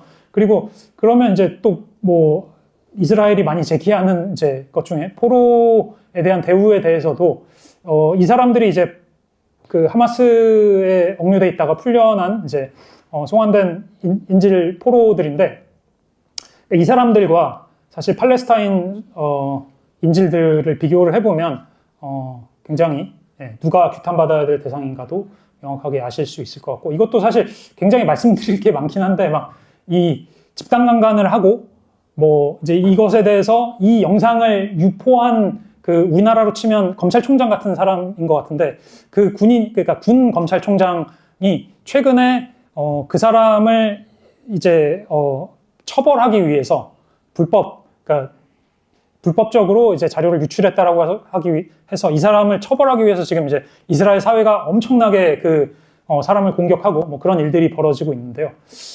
네, 여기까지가 이제 아라크산 홍수 작전까지의 말씀을 드렸고 이제 사실 하마스가 어떻게 될 것인가 이것에 대해서 좀 간단히 말씀을 드리려고 하는데 좀 너무 길어졌죠.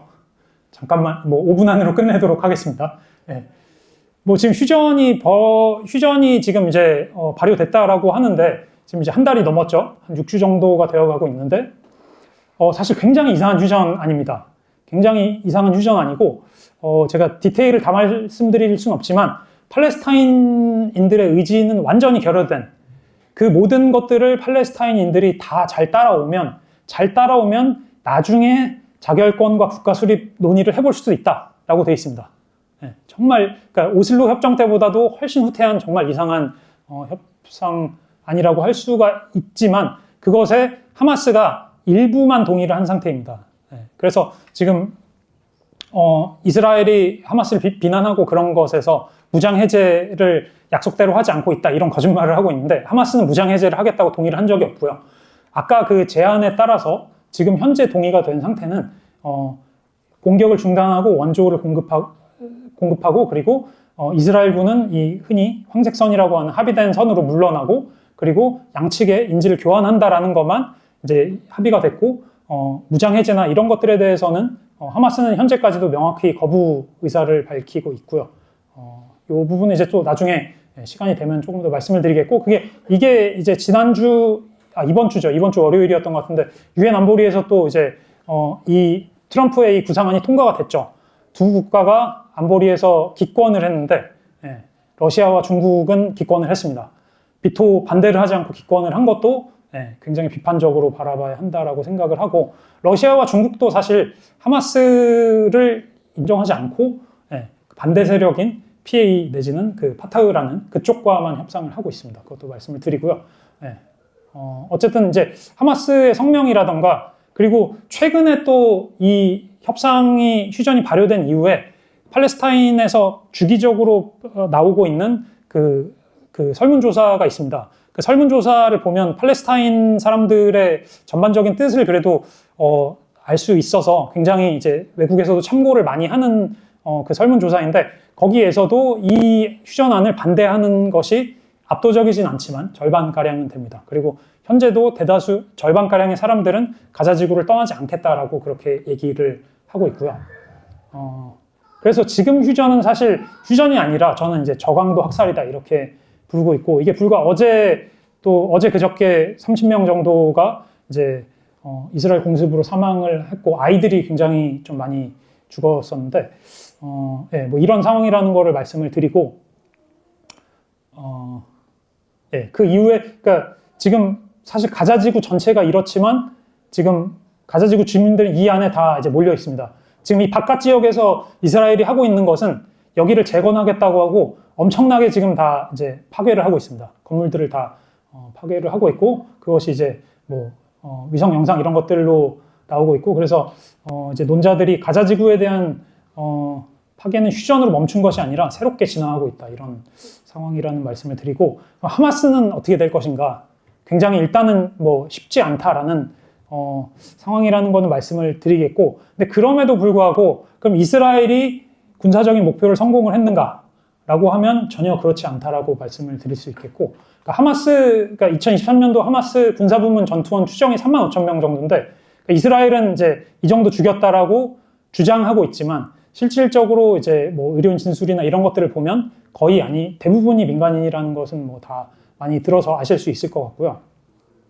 그러니까 그 이전에도 계속 전쟁을 지속을 하면서 하마스를 섬멸하겠다라고 얘기를 했지만 실질적으로 반대 효과가 이제 계속 일어났죠. 그래서 지도부는 건재하고 하마스 인기는 계속 이제 부침을 겪지만 이번에 25년도 10월에 발표한 그 설문조사에서도 하마스의 인기가 상당히 올라갔습니다. 가자 지구에서. 네. 그러니까 그런 것들을 통해서 지금 이제 팔레스타인 주민들이 어떻게 생각하고 있는지를 알 수 있을 것 같고요. 근데 아마도 그러니까 지금 시나리오는 하마스에게 불리한 대로 계속 전개가 되고 있고, 그러니까 이것이 뭐 2023년도 이후에 많은 사람들이 얘기했던 것인데 아마 이스라엘은 가자 지구를 완전 재점령을 한 다음에 그 다음에 본인들이 완전 통치할 수 없으니까 주변 좀 이제 이스라엘에 좀 동의하는 이스라엘 협조적인 그런 주변 아랍 국가들이나 뭐 이런 팔레스타인의 좀 그런 파타흐 같은 그런 세력들을 통해서 통치하지 않겠냐 이런 얘기가 나오고 있는데 예, 하마스에게 쉽지 않은 상황이다라고는 말씀드릴 수 있겠고요. 근데 그러면 하마스 박멸이 가능할 것인가? 예. 그러니까 하마스는 조직이 아니라 저항이라는 사상이다 이렇게 얘기를 하고 있기 때문에 쉽지 않을 거다라는 게 대부분의 사람들의 예상이고요. 네, 저도 그렇게 보고 있습니다. 그리고 이번에 휴전이 이루어지고 하마스 군사부문 대원들이 사망한 이스라엘 포로들 유해를 수습하려고 하면 굴착기라든가 여러 그런 기구들이 필요한데 그때 이제 협조를 해야 돼서 하마스 군사부문 대원들이 많이 이제 나오게 됐는데 상당히 이제 여러 가지 상황들을 통해 건재하다는 것들이 의외로 건재하다는 것들이 많이 확인이 되는 것 같고요. 예. 그리고 말씀드린 것처럼 설문조사에도 팔레스타인 민중들의 의사는 이 어떤 지금 진행되고 있는 이 휴전의 기획에 명확히 반대를 하고 있다라는 말씀을 드리겠고요. 이스라엘은 어쨌든 그러니까 이스라엘이 정말 재밌는 국가인데 이스라엘은 헌법이 없거든요. 예. 이스라엘은 헌법이 없는데 그러니까 우리나라 헌법에 보면 1조에 대한민국의 영토는 한반도와 그 부속도서로 한다라고 시작을 하잖아요. 예. 이스라엘은 그게 없어요. 왜냐하면 그러니까 이스라엘의 목적은 대이스라엘이라고 해서 점점 그러니까 아랍 전체로 확대를 하려는 게 목적인 거죠. 그래서 레바논에도 계속 공습을 하고 시리아에도 계속 공습을 하고 그런 상황인 것입니다. 그래서 이스라엘의 목적은 어쨌든 지금 팔레스타인인들을 전부 쫓아내고 이렇게 하려는 방향으로 가고 있지만 뭐 많이 아시다시피 국제적으로 이 지금 현실이 어떤지에 대한 얘기들이 계속 나오고 있고 저도 2023년도 이후에 훨씬 많은 공부를 하고 그런 이제 국제적으로 여러 시민들이 같이 이스라엘의 이런 아파르테이트를 규탄하고 집단 학살을 규탄하는 그런 상황으로 바뀌고 있어서 이스라엘이 이기고 있는가라고 하면 그렇지 않다라고 저는 말씀드릴 수 있을 것 같고요. 어쨌든 최종 결정의 주체는 팔레스타인 인민들이다라는 거를 좀 강조를 하고 싶습니다. 어쨌든 지금 진행되는 상황은 그렇게 되지 않는 것 같고요. 예. 어쨌든 팔레스타인 문제 해결의 가능성은 이들의 얘기를 들으면서 시작할 수 있을 것 같습니다. 일단 이렇게 마치겠습니다. 긴 시간 감사합니다.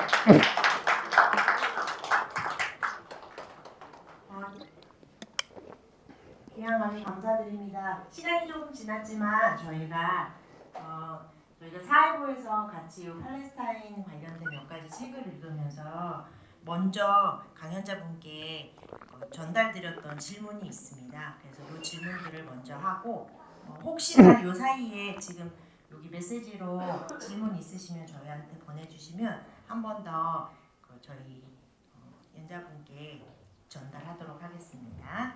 저희가 사회부에서 같이 읽으면서 했던 첫 번째 질문은 당신은 하마스를 모른다. 그리고 또 다른 번역자인 우크라이나 전쟁을 모른다. 두 책의 제목에서 모른다는 것은 어떤 의미를 담고 있는지 우리가 모른다는 것을 인정하는 것은 또 어떤 의미인지 이런 부분에 대해서 질문이 나왔습니다. 근데 어떻게 휴식 없이 바로 해도 괜찮으세요? 저희가 교회 너무- 뒤에 예. 그 연결된 프로그램들이 있어서 네 죄송하지만 질의응답을 연결하도록 하고 혹시나 다음 스케줄이 있으신 분들도 있으실 수 있어서요. 예. 죄송합니다. 중간중간에 이제 화장실 잘 다녀오시면 좋을 것 같고요. 제가 두 가지 책을 번역을 하면서 첫 번째 당신은 우크라이나 전쟁을 모른다라는 제목을 편집자님이 제안을 주셨는데 전 사실 처음에 반대를 했습니다. 왜냐하면 좀 뭐라 그럴까요? 그 영어로 패트로나이징이라고 하는데 굉장히 고압적이랄까요?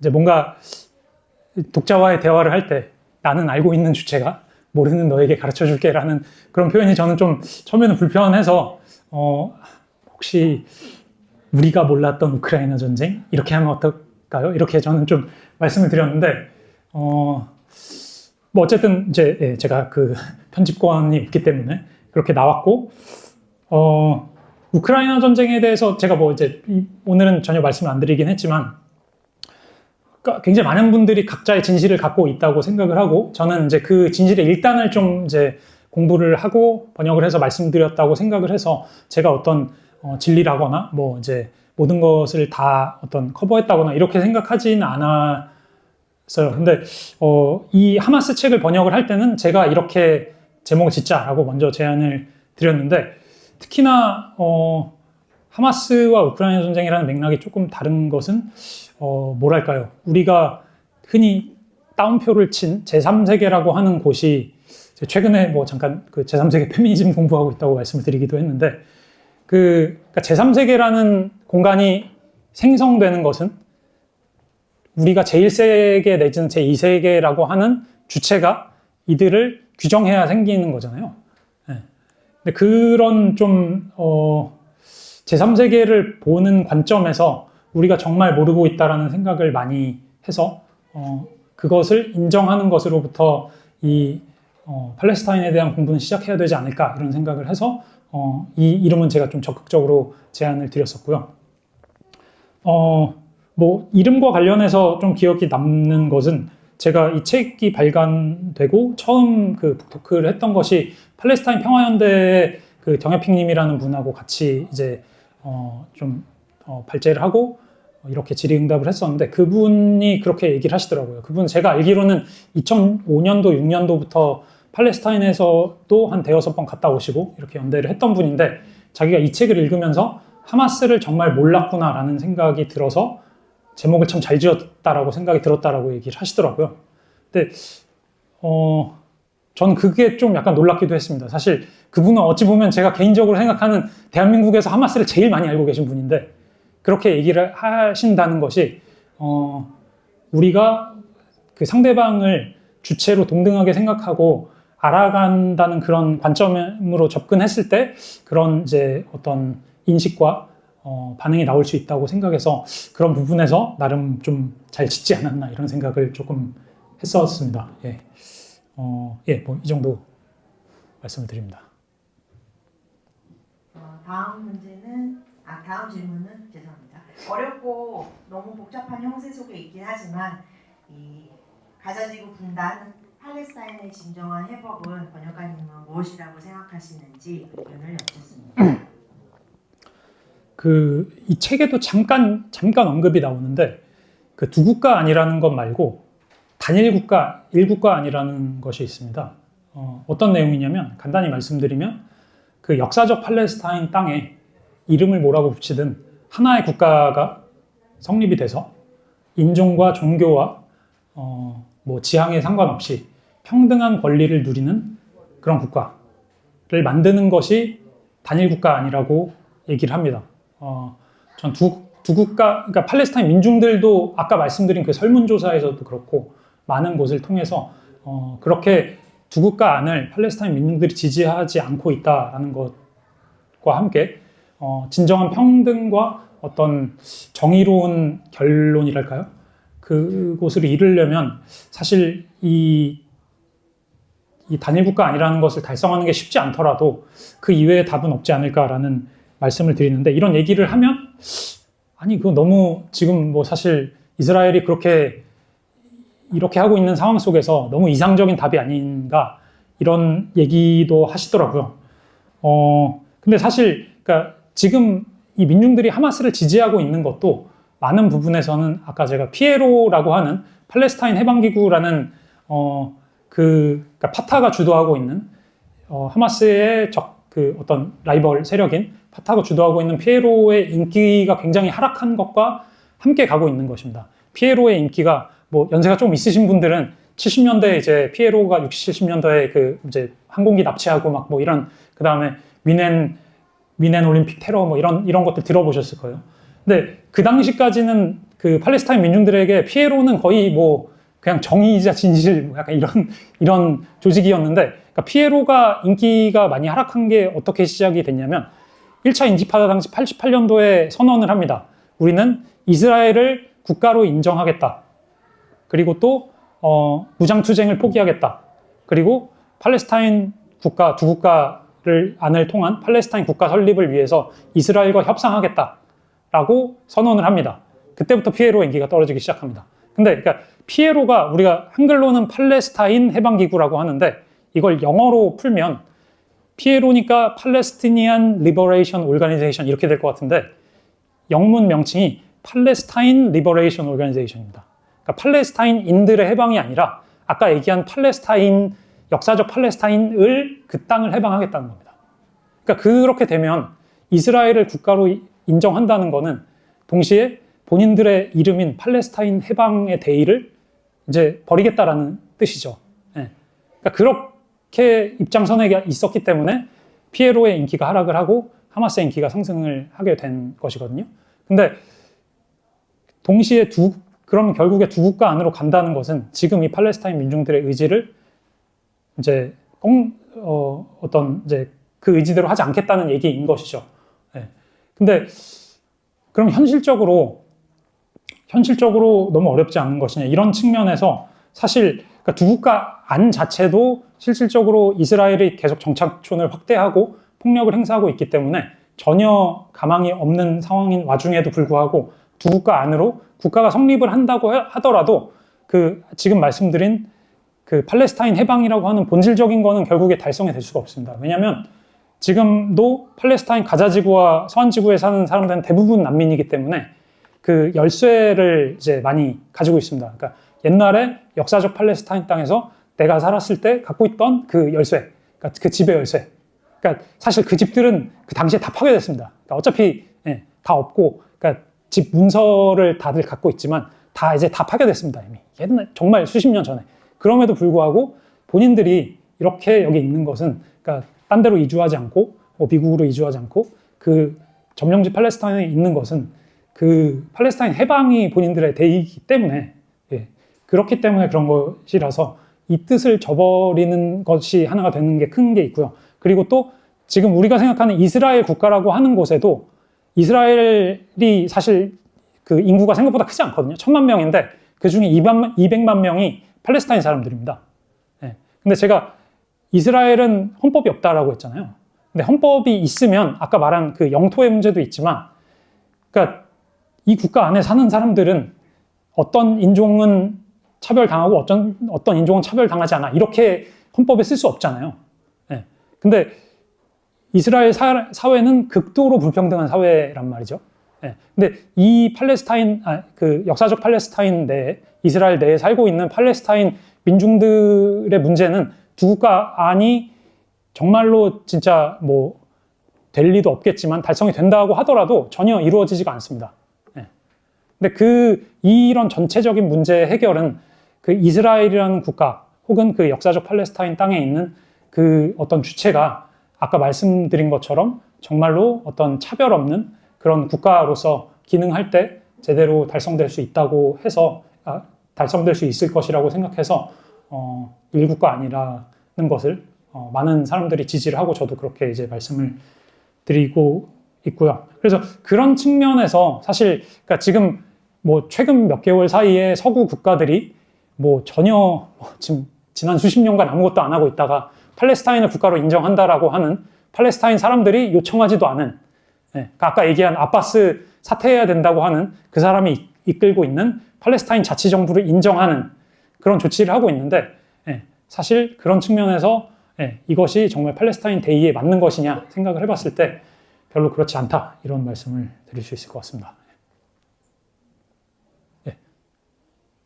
다음 질문은 테러리스트와 무장투쟁은 어떤 차이가 있는지에 대해서 번역가님의 의견을 듣고 싶습니다.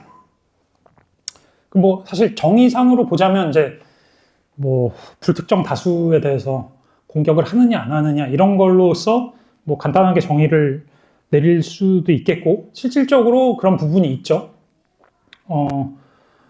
그리고 또 아까 말씀드린 것처럼 또 동시에 그 테러리즘이라는 개념에 대해서 비판적으로 좀 그 오리엔탈리즘적인 그런 접근을 배제한 방식으로 이해할 필요도 있을 것 같고요. 근데 전 이 주제와 관련해서 그러니까 사실 제가 최근에도 그 이제 팔레스타인 지금 한국도 사실 이 이슈에 많이 연루가 돼 있고 한국 석유공사가 그 팔레스타인 그 앞바다에 있는 유전을 개발하는 것을 그러니까 한국 석유공사의 자회사가 그 이제 영국계 스코틀랜드계 회사인데 거기가 사서 이제 개발을 하고 있는데 그러니까 이게 국제법상 전쟁 범죄입니다. 점령지 국가의 자원을 수탈하는 건 전쟁 범죄인데 그거를 지금 서명이 사실 오늘까지거든요. 혹시 시간이 되시는 분들은 한국 석유공사 팔레스타인 서명 이렇게 검색을 해보시면 제가 원래 늘려다가 깜빡을 했는데 이 서명도 함께 하실 수 있는데 그런 측면에서도 한국도 이제 연루가 돼 있지만 저는 좀 제가 그래서 그 서명을 받으려고 제가 이제 11월 초에 그 전국 노동자 대회에서 이제 그렇게 뭐 서명 받는 거를 했었는데 그 중에 이제 뭐 여러 이제 이슈에 대한 팜플렛을 보다가 좀 뭐 팔레스타인, 중국, 러시아 뭐 여러 가지 문제에 대한 그런 이제 뭐 폭력 투쟁에 대한 뭐 그런 이제 글이었습니다. 그것에 대해서 좀 여러 가지 생각이 들었는데 저는 어쨌든 이 하마스 그리고 팔레스타인 저항 세력의 투쟁을 어떤 평화주의와 폭력 투쟁 내지는 테러리즘의 이분법으로 봐서는 안 된다고 좀 생각을 하고 그리고 그 이분법이라는 게 조금 위험하다라는 걸 보여주는 대표적인 그런 사례라고 생각을 하고 있습니다. 그래서 어떤 측면에서 하마스의 역사라는 게 뭐 제가 아까 그런 유연성 말씀을 드리기도 했지만 그리고 또 그 하마스의 전신 무슬림 형제단으로서도 그러니까 시기에 따라서 굉장히 종교적인 운동 그리고 또 자살 폭탄 테러 그리고 또 무장투쟁, 비폭력 투쟁 그리고 또 다시 무장투쟁 이렇게 굉장히 좀 순환되고 있는 약간 좀 뭐랄까요? 그 현실에 따른 변증법적인 그런 이제 좀 운동이랄까요? 그렇게 저는 이해를 하고 있어서 이거를 그런 이분법으로 바라보는 것은 좀 위험하다라는 말씀을 좀 드리고 싶다는 생각이 있었고요. 그리고 또 하마스의 다음 행보가 어떻게 될지는 제 개인적으로는 이스라엘과 이 문제에 대한 상당한 결정권을 가지고 있는 미국에 따라 다른 것이다. 그렇게 말씀드릴 수 있을 것 같아요. 하마스는 사실 계속 협상과 어떤 양보의 준비가 돼 있었다는 것을 굉장히 계속 시그널을 보내고 있었기 때문에 근데 그 말은 동시에 모든 원칙을 다 훼손할 수 있다는 게 아닙니다. 그러니까 제가 하마스는 경직성과 유연성을 같이 가진 존재라고 했는데 본인들이 아까 가지고 있었던 그 팔레스타인 해방이라는 대의를 지키면서 충분히 협상을 할 의지가 있는 그런 조직이고 그리고 이 전체 이 국면을 이 어떤 이분법을 좀 넘어서는 관점으로 볼 필요가 있지 않을까 이런 생각이 있습니다. 저희가 그 우크라이나 전쟁을 모른다도 같이 읽었어서 나왔던 질문이 하나가 있는데요. 러시아인들이 왜 전쟁을 지지하는지에 대해서 궁금하다는 질문이 있었습니다. 번역가님의 의견을 여쭙습니다.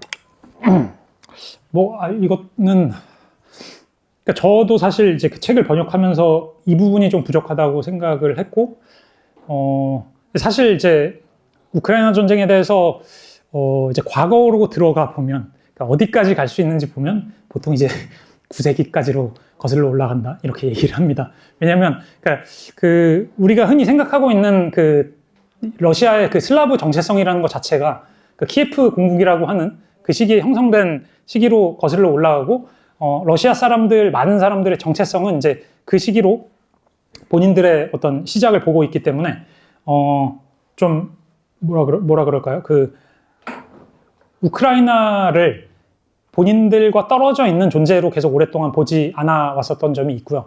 근데 그거는 좀 또 어떤 부분에서는 약간 이제 근데 그게 좀 근대적인 정체성으로 넘어오고 근대적인 민족관이 도입된 이후에서도 그게 계속 이어지고 있고 사실 그 이후에 어떤 근대적인 국경선이 그어진 이후에 이 문제들이 굉장히 다른 유럽의 다른 어떤 민족 문제와 비슷하게 이런 분쟁으로 많이 이어지게 돼 있었던 점이 있을 수 있겠고요.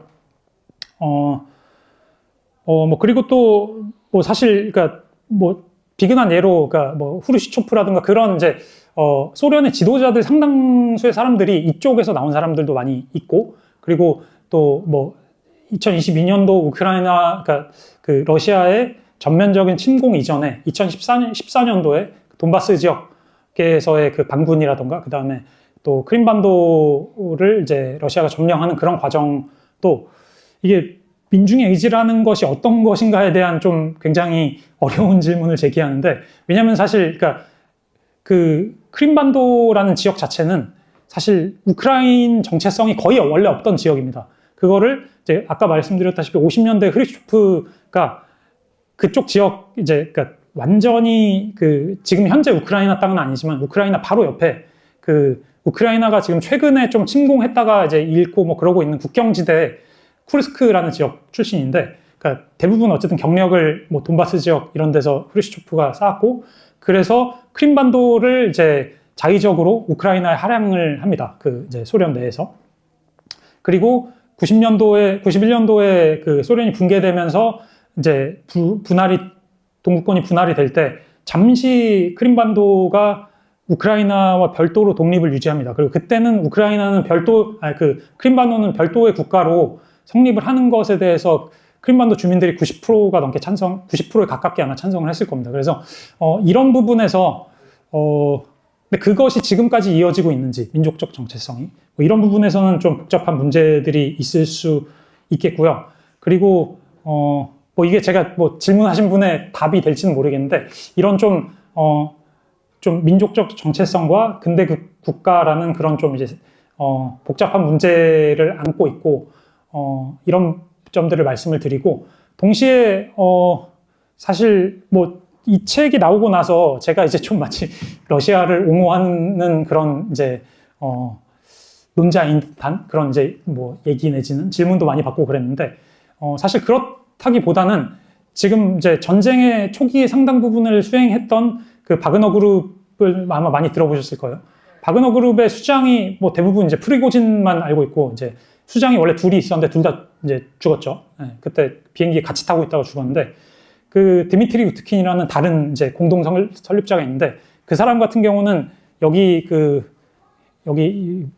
이 부위에 그 나치 SS 휘장을 문신으로 새긴 사람입니다. 네. 그리고 바그너 그룹이라는 게 그 이제 히틀러가 바그너 작곡가를 굉장히 이제 뭐 숭상을 했다고 해요. 그래서 이름을 따왔고, 근데 뭐 이제 푸틴이 아까 얘기한 그런 역사적 배경을 얘기하면서 그 우크라이나 지역의 탈라찌화를 방지하겠다라고 하는 게 전쟁의 어떤 주요 쟁점 중에 하나였는데 목표 중에 하나였는데 사실 뭐 그런 관점으로 보자면 뭐 그 전쟁을 수행하고 있는 러시아 세력 자체가 뭐 사실 뭐 신나치 세력이라고 부를 수 있을 것 같고요. 근데 그럼에도 불구하고 러시아 사람들의 반대는 왜 잘 되지 않을까? 뭐 이런 부분에서는 뭐 여러 가지 푸틴 체제의 어떤 뭐 억압성 이런 것도 당연히 있을 수 있겠고 또 저는 이제 개인적으로는 이제 그들의 입장에서 바라보기보다는 이제 한국에 있는 아니면 러시아의 밖에 있는 그런 사람으로서 좀 그러니까 이런 특히나 동구권 내지는 과거 사회주의 국가 내지는 뭐 혹은 현재도 사회주의 국가라고 주장하고 있는 그런 국가들에서의 반정부 세력 조성의 좀 어려움 이런 것들이 근본적으로 있는 것 같아요. 예. 뭐 최근에도 그 베네수엘라도 이제 마차도라는 그 반정부 인사가 노벨 평화상을 받고 그랬는데 이런 사람들의 내러티브라던가 아니면 또 이제 러시아에서도 나발리 같은 뭐 그런 사람들 내러티브를 보면 사실 이제 지지하는 게 쉽지 않죠. 이제 아까 말씀드린 마차도 같은 경우는 본인 이제 노벨 평화상을 트럼프에게 바친 뭐 그런 인물이고, 그리고 또 뭐 예전에 읽었던 이제 글 중에 류샤오보라고 중국에서 이제 중국 민주화 운동을 오래 했던 분이고, 노벨 평화상을 받고 감옥에서 평화상을 받고 이제 건강이 악화돼서 잠시 이제 나왔다가 바로 이제 돌아가신 분인데, 그러니까 그분 같은 경우도 그러니까 중국이 이런 상태에 있는 것은 홍콩처럼 서구의 식민 지배를 받지 않았기 때문이다. 중국 본토도 최소 300년 정도의 식민 지배가 필요하다. 이런 얘기를 했던 분인데, 그러니까 사실 그러니까 이런 사람들과 또 다양한 반대 세력들이 있는 곳이 그런 국가들의 상황이라고 생각하고, 그러니까 제가 사실 뭐 석사 논문을 썼던 게 이런 주제였는데, 그러니까 북한 인권 운동이라는 것이 어떤 의미인가, 뭐 그런 측면에서 비슷한 좀 문제 의식에서 한국이나 미국에서 일어나고 있는 그 북한 인권 관련된 운동들이 실질적으로는 대부분 이제 미국이라던가 그런 좀 체제 전복을 원하는 그런 세력들의 지원을 받고 있고, 근데 그것 자체로 뭐 제가 인권 침해가 없다라거나 그렇게 주장을 하려는 건 아니지만, 그런 좀 그 지역에 뭐 제3세계라고 부르든 아니면 이제 과거 사회주의 지역이라고 부르든 그런 곳에서의 어떤 진보적인 운동을 한다는 게 굉장히 어려운 과제를 갖고 있는 것 같고, 그게 동시에 어떤 제국주의를 극복하면서 동시에 좀 자본주의를 극복해야 되는 좀 이중 과제를 갖고 있다고 생각을 하는데, 그런 쪽에 어려움이 있다고 생각을 하고, 저는 제가 이제 뭐 러시아가 뭐 이러이러한 이유 때문에 지금 이제 제대로 된 반 푸틴 투쟁이나 이런 게 벌어지지 않고 있다기보다는 좀 이런 말씀을 더 하고 싶었습니다. 여기까지가 저희가 먼저 번역가님께 드린 질문이었고요. 혹시 현장에서 시간이 지나기는 했지만 질문 있으시면 혹시 손들어 주실 수 있으실까요? 네, 지금 그 질문을 쓰라고 해서 메모를 하긴 했는데 뭐 발언 기회를 주셔서 좀 더 생생하게 할 수 있을 것 같습니다. 하여튼 뭐 다른 여러 가지 상황으로 우리 상황도 어렵고 그래갖고 이런 문제에 대해서 이렇게 자세하게 공부할 기회가 없었고, 오늘 그래서 모르는 게 많았지만 하여튼 전체적으로는 이해가 아주 잘 됐습니다. 첫째로는 이제 그러니까 사실 원칙적으로나 어떤 역사적 어떤 맥락에서 봤을 때는 지금 상황이 매우 불합리하고 부당한데, 그렇지만 그걸 논하고 있기에는 현실은 너무 가혹하다. 그래서 우선 이제 팔레스타인이 생존을 해야 된다. 그리고 또 지금 그 민간인 희생자들이 최소화돼야 된다. 그런 것을 대원칙으로 천명을 하고, 이러한 것을 이룰 수 있는 어떤 방책이 없을까, 이거를 좀 생각해보고 싶고요. 두 번째는 이제 현실적인 역학관계와, 그러니까 이스라엘과 팔레스타인의 역학관계와 국제적 군사력의 일방적 열세를 볼 때 간디의 그 비폭력 투쟁을 통한 국제적 동조와 미국의 지원을 이끌어 내는 방식이 그나마 가능성 있는 전망이 아닌가, 이런 데 대해서 전문가의 견해가 어떠한지, 결국은 지금 현 상황에서 평화적 공존, 이것이 지금 최선치일 수밖에 없지 않을까, 이런 데 대해서 좀 말씀을 듣고 싶습니다. 예. 뭐 전반적인 취지에 뭐 전적으로 동의를 하고요. 뭐 그 말씀해주신 대원칙 하나 덧붙이고 싶은 것은 아까 말씀드렸다시피 근데 피해를 최소화하는 것이 원칙이더라도 그것이 당사자 주체의 의지에 반해서는 안 된다는 거 하나 말씀을 드리고요. 그리고 예, 사실, 제가 번역한 책에서도 그런 얘기를 하는 분이 계십니다. 실제 이분은 팔레스타인 당사자, 난민 당사자이신 분인데, 자기는 이 2023년도 10월 7일에 아라크 상수 작전이 베트남 전쟁의 구정공세와 비슷한 역할을 할 거라고 본다. 예, 그러니까 전술적인 실패와 전략적 성공이라고 요약을 할 수 있을 것 같은데요. 그러니까 이것에 대해서 제가 사실 뭐 지지한다, 지지하지 않는다 이렇게 얘기하는 것도 좀 어려운 부분이 있는 것 같습니다. 말씀하신 것처럼 피해가 최소화되는 것도 맞지만 그것이 당사자들의 뜻을 벗어나는 거라면 그 피해가 더 커지는 것이더라도 내가 그걸 하지 못하게 막을 수 있는 것인가, 네, 그런 문제가 있는 것 같고요. 그런 측면에서 그럼 우리가 할 수 있는 것은 무엇일까라고 생각을 해보면 당연히 팔레스타인 민중들과 연대를 하는 것이겠고, 그리고 그러면 그러니까 그런 추상적인 어떤 그들의 뜻과 연대한다라는 그런 차원이 아니라, 그러면 실제 할 수 있는 건 무엇일까라고 생각을 해보면 이것에 대해서 공부하고, 그리고 아까 말씀드린 서명도 할 수 있겠고요. 그리고 집회에 나갈 수도 있겠고, 네, 근데 그 집회에 나간다는 것은 예를 들면 아까 말씀드린 그런 서구 국가에서 팔레스타인 대부분의 민중들이 원하지 않는 그런 정치 세력을 인정해주는 그런 팔레스타인 국가 인정이 아니라, 예, 지금 47년도, 8년도부터 시작된 이스라엘의 정착민 식민주의를 끝내라는 팔레스타인 사람들의 목소리와 함께 할 수 있는, 예, 그래서 이번 예를 들면 휴전안이라면, 예, 가자지구를 사실 본인들 아무런 기준 없이 그냥 이제 절반이 넘는 땅을 그냥 이제 그어서 이 선으로 넘어오면 쏴 죽인다라고 하고, 사실 그러니까 팔레스타인 지금 현재 가자지구 상황은 완전 폐허가 돼 있는 상황인데 어디가 선인지 이런 걸 구분할 수 없는 상황에서 난민 가족들이 이제 지나가는 거를 그냥 이제 본인들이 그은 그 가상의 선을 넘어왔다라고 해서 이제 살해하고 그러고 있습니다. 근데 이런 이제 부정의를 멈추라는 것을 함께 목소리 높이는 거를 함께 할 수 있지 않을까, 예, 그렇게 생각을 하고, 그 이후에 정확히 이제 예를 들면 세부적인 쟁점과 어떤 협상과 조약에서의 내용은 그 이후에 더 팔레스타인 민중들의 뜻에 따라서 함께 할 수 있지 않을까, 그렇게 일단 생각하고 있습니다.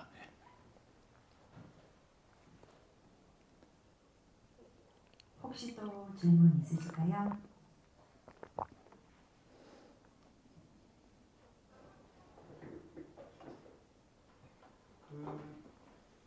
계속 이제 들으면서 너무 답답한데요. 이게 지금 민중의 뜻이라는 게 들을수록 이제 해결책이 없어 보이는데, 예를 들어서 이제 한국이나 일본 식민지 받을 때 일본 사람들 갈 땅이 있었잖아요. 우리가 쫓아내면. 근데 이스라엘에서도 어떤 보수주의자 말고 어떤 팔레스타인을 생각하는 약간 진보적인 양심적인 사람들이 있을 것 같은데, 그 사람들도 만약 팔레스타인 민중의 뜻을 따른다고 하면 그 사람들은 존재 자체가 없어지는 거잖아요. 이스라엘은 원래 없던 땅이거든요. 그렇게 되면 이게 과연 어디서 이게 해결책을 찾을 수 있을까? 자꾸 민중의 뜻 그러긴 하는데 되게 답답한 것 같아요. 제가 듣는 거에.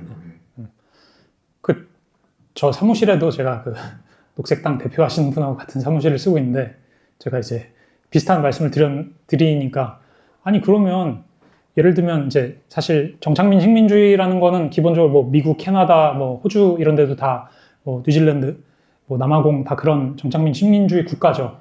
아니 그러면 미국 선주민들이 원래 수백 년 동안 자기 땅 갖고 있었던 거니까 미국 사람들 다 나가라는 얘기잖아. 그걸 어떻게 해요? 저에게 그렇게 질문을 하시더라고요.